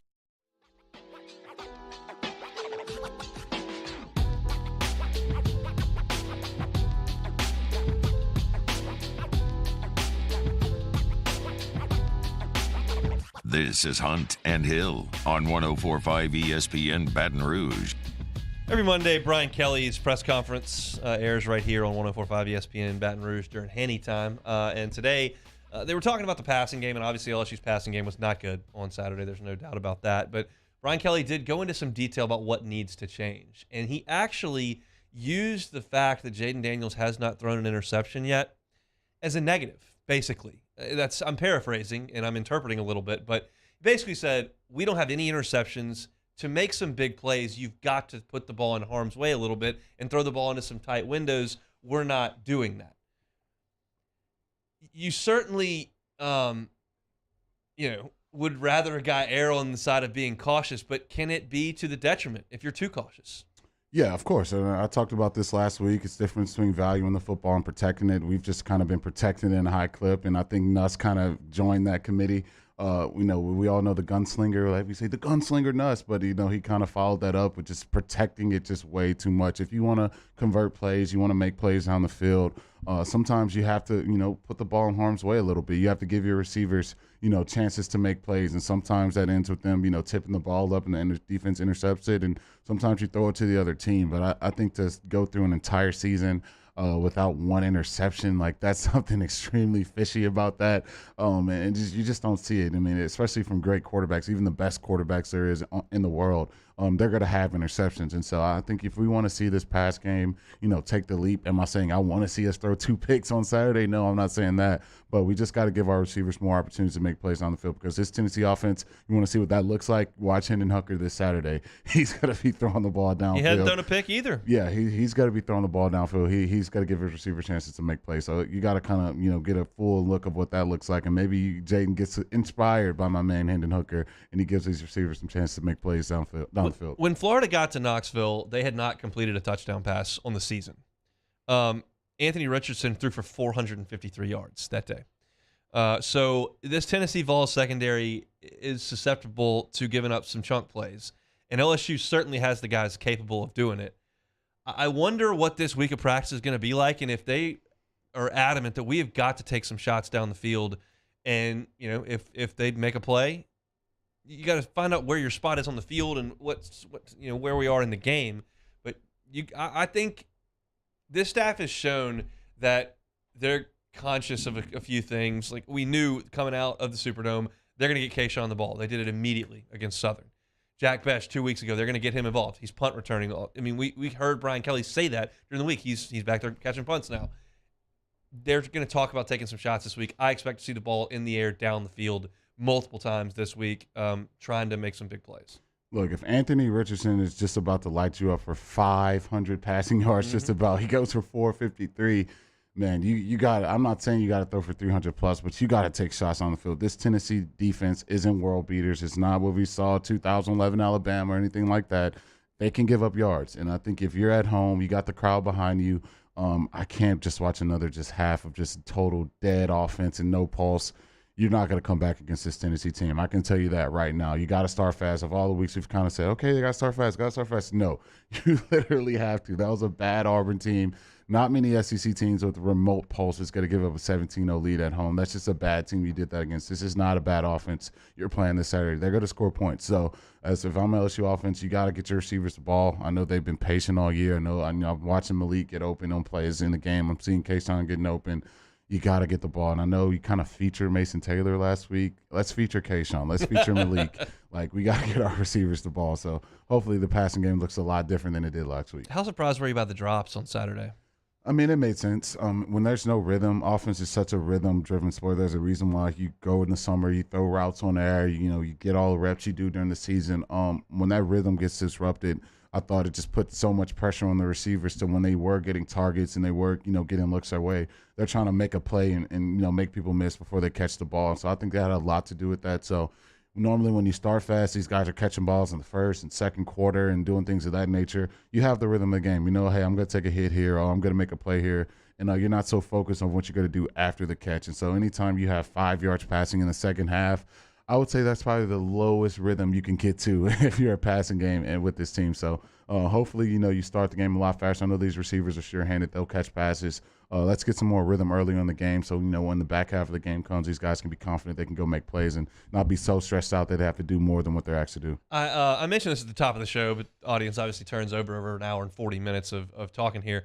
Brian Kelly with the media, we're starting to learn kind of how he handles things. And today, he was very adamant that LSU did not play well enough on Saturday. And I can tell you 100% that Les would have gone to the podium, talked about how great the win was, and said that they're confident in their players. And he would not have gone that way. Now, Ogeron would have. Ogeron would have gone to the mic and said, yeah, 5 yards, not enough. We got to do better than that. I mean, and again, both those guys won championships to do things totally different, but Brian Kelly's going to err more in the side of being honest and giving a real answer, where Les was just a total fluff all the time. Same way that Johnny Jones was, generally speaking, everything's fine, everything's great.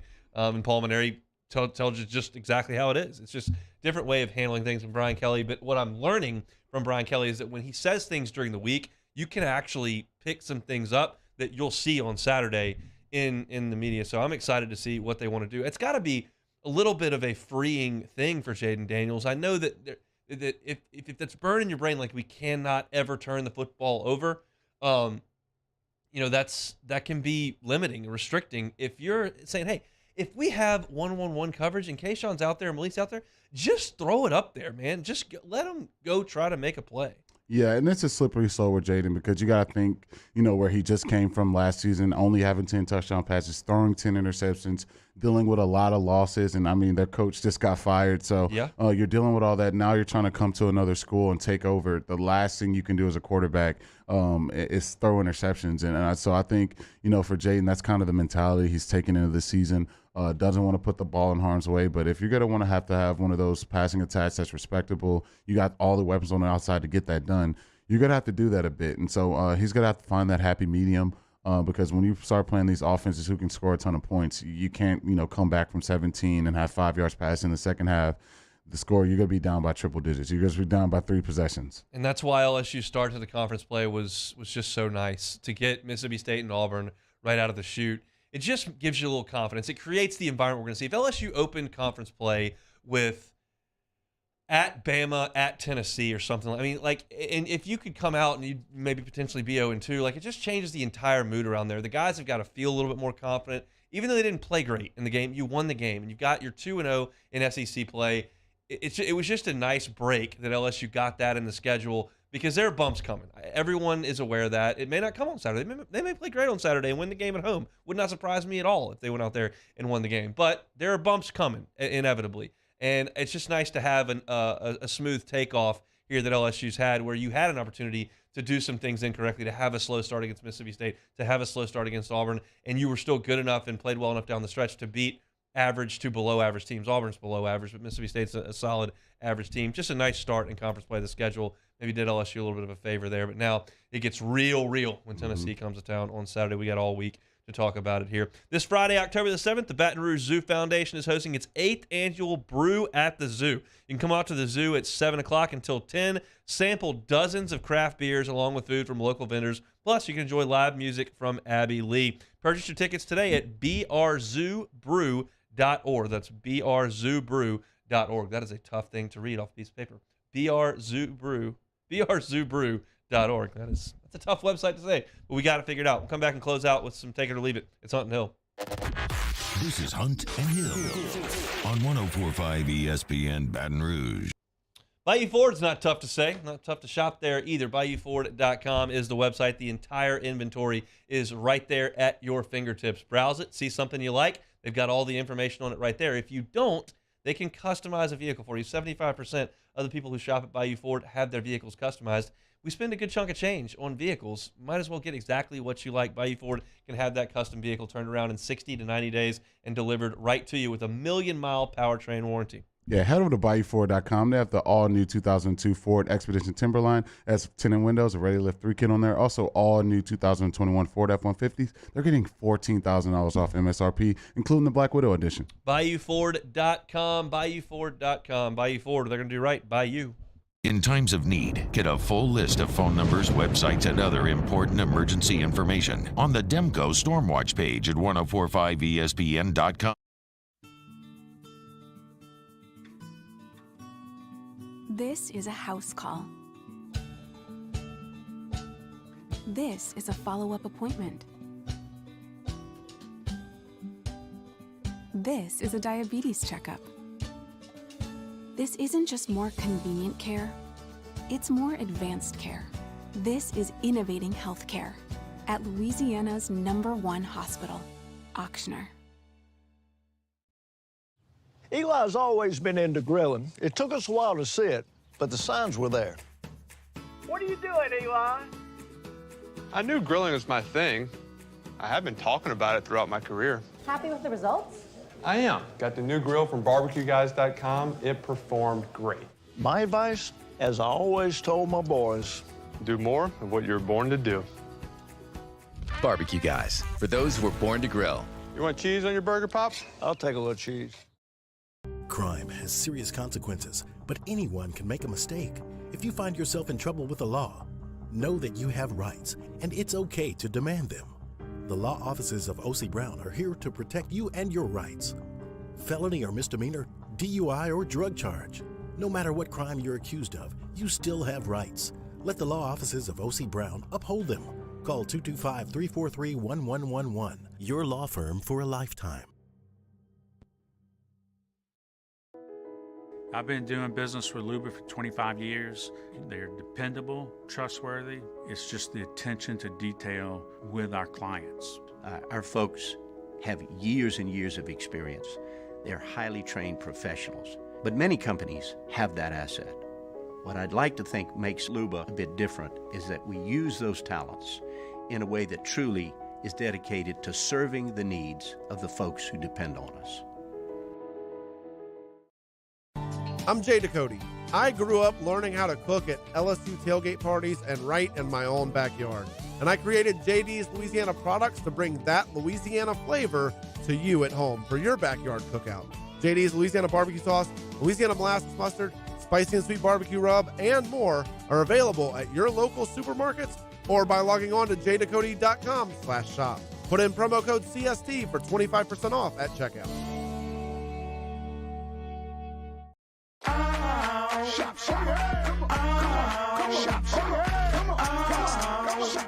Order curbside pickup online or with Rouse's Market Shopping app and let Rouse's personal shopper shop for you. Curbside pickup is free and you pay the same price for groceries as in-store. Use code SAINTS20 and save $20 on orders of $100 or more. That's curbside convenience. Shop.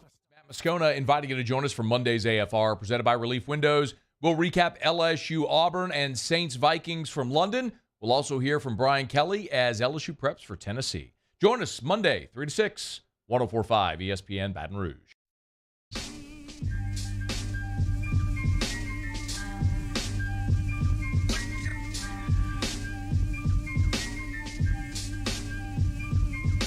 Hunt and Hill, 104.5 ESPN Baton Rouge.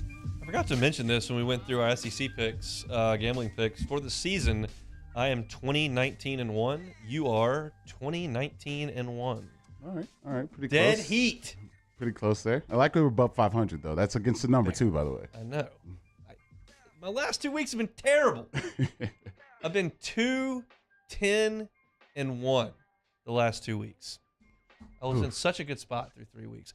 The more information I get, the worse I do. That's impressive. When no one knew anything about any of the teams, I'm covering numbers all over the place. Now that we actually know the teams, I'm trying to analyze the game. I can't cover. Go figure. Whatever. Let's do some take it or leave it. Alrighty here. All right, after being down 14 points at home to the Jacksonville Jaguars, the Philadelphia Eagles stormed back to win 29-21, making them the last undefeated team in the league. Are you taking or leaving? It's safe to say the Eagles are Super Bowl contenders. Yeah, I'll take that. What they're doing with Hurts works. It's not traditional, but he's made better throws.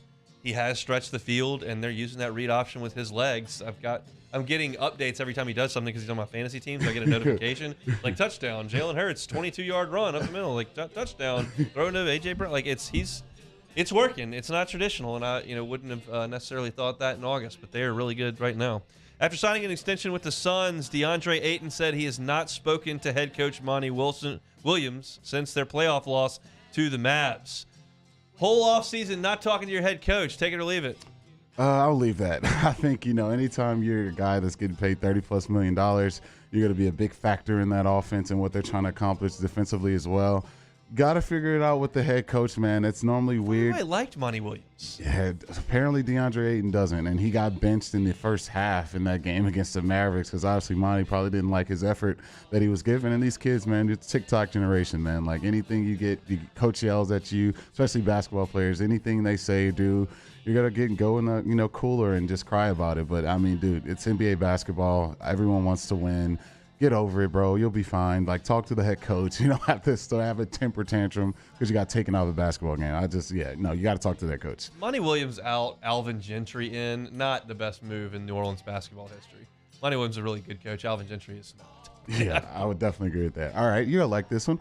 Word from the box is out, and the Air Force transfer, Paul Skeens, is having himself quite the start to this baseball preseason, with him being clocked at 96 miles per hour from the bump and blasting 2 home runs in the Tigers' live at-bats. Are you taking or leaving? This will be one of the most talented teams to play in the box this season. I will take it very easily. This team's going to be really, really good. If you saw some of the exit velocities that LSU baseball data was tweeting out, Tommy Tanks and Dylan Cruz are hitting rockets all over the place. Surprise, surprise. Those guys are going to hit early and often, and it's going to be awesome. And Skeens is hitting bombs, throwing 96 miles an hour. He's going to be in the weekend rotation. I'm going to go out there later this week, check out a little fall baseball scrimmage. We will talk a lot of football. We might sprinkle in some baseball here and there, just because this team's going to be really, really fun to watch. After starting the season number 6 in the country, Texas A&M is off to a bad start. They lose to Mississippi State on the road. App State beat them. They're 3-2. The Aggies will be below 500 in league play. Take it or leave it. I guess I have to take this, man. I'm trying to figure it out. Bama's going to be tough to do next week. And look, I know you said get smoked. I know you say you're not feeling good about the matchup at the end of the season, but I don't even see how Max finishes the season. So if Haynes King is started in this season finale, oh my goodness! Like, you still got to play Arkansas. Well, they beat Arkansas. I mean, I think Ole Miss. They got to play Ole Miss. Do you think they're going to beat Ole Miss? I don't think so. I think South Carolina and Auburn are not very good. They played them, and they've got one win. That would get them to 3. Then they have to get one more. An interesting game is going to be Florida at Texas A&M. Yeah, I like Florida in that game. I think AR, that they, if their defense isn't playing lights out and holding you down to 14 or 17 points, I don't see it for the Aggies, man. This is just bringing me so much. Can I just log into TexAgs right now? Can I get on the forums? Can we just talk to the people? Like, it's amazing. I'm going to tell them where they can find the stuff for on demand. You can check out TexAgs. That's just fine. Now, Moscona's probably going to kick you out of here in a second, but you can do whatever it is your little heart desires. I want you to check out dropbiscuit.com, browse our growing library. While you're there, subscribe to Pops, Fame, You Talking to Me, For the People, Well Stated, or what other Southern flavored audio biscuit you fancy. That's dropbiscuit.com. That's going to do it for us here on a Monday. I mentioned the week may drag a little bit. This show moved along pretty quickly, but hopefully the rest do as well. Tomorrow's show, we're going to have Glenn West of Go 247. We're going to have Sharif Ishak, WDSU, talking about the Tigers and the black and gold. Saints will have the Seahawks this week. LSU, of course, hosting Tennessee. If you missed any of today's show, you can catch it on demand, 1045ESPN.com on the On Demands tab. Apple Podcasts, Spotify, YouTube. Appreciate y'all hanging out in the Bayou Ford chat. Throw us a like, if you will. Spent the first 30 minutes of the show talking LSU and Auburn. Switched over to the Southeastern Conference. Got a little heated when talking about Texas A&M's performance on Saturday and Haynes King going out there and not being very good. Black and gold talk starting in hour number 2. Talked about the Saints and their loss to the Vikings. And then we switched over and did the entire NFL slate before a little Jaden Daniels talk to wrap things up here on a Monday.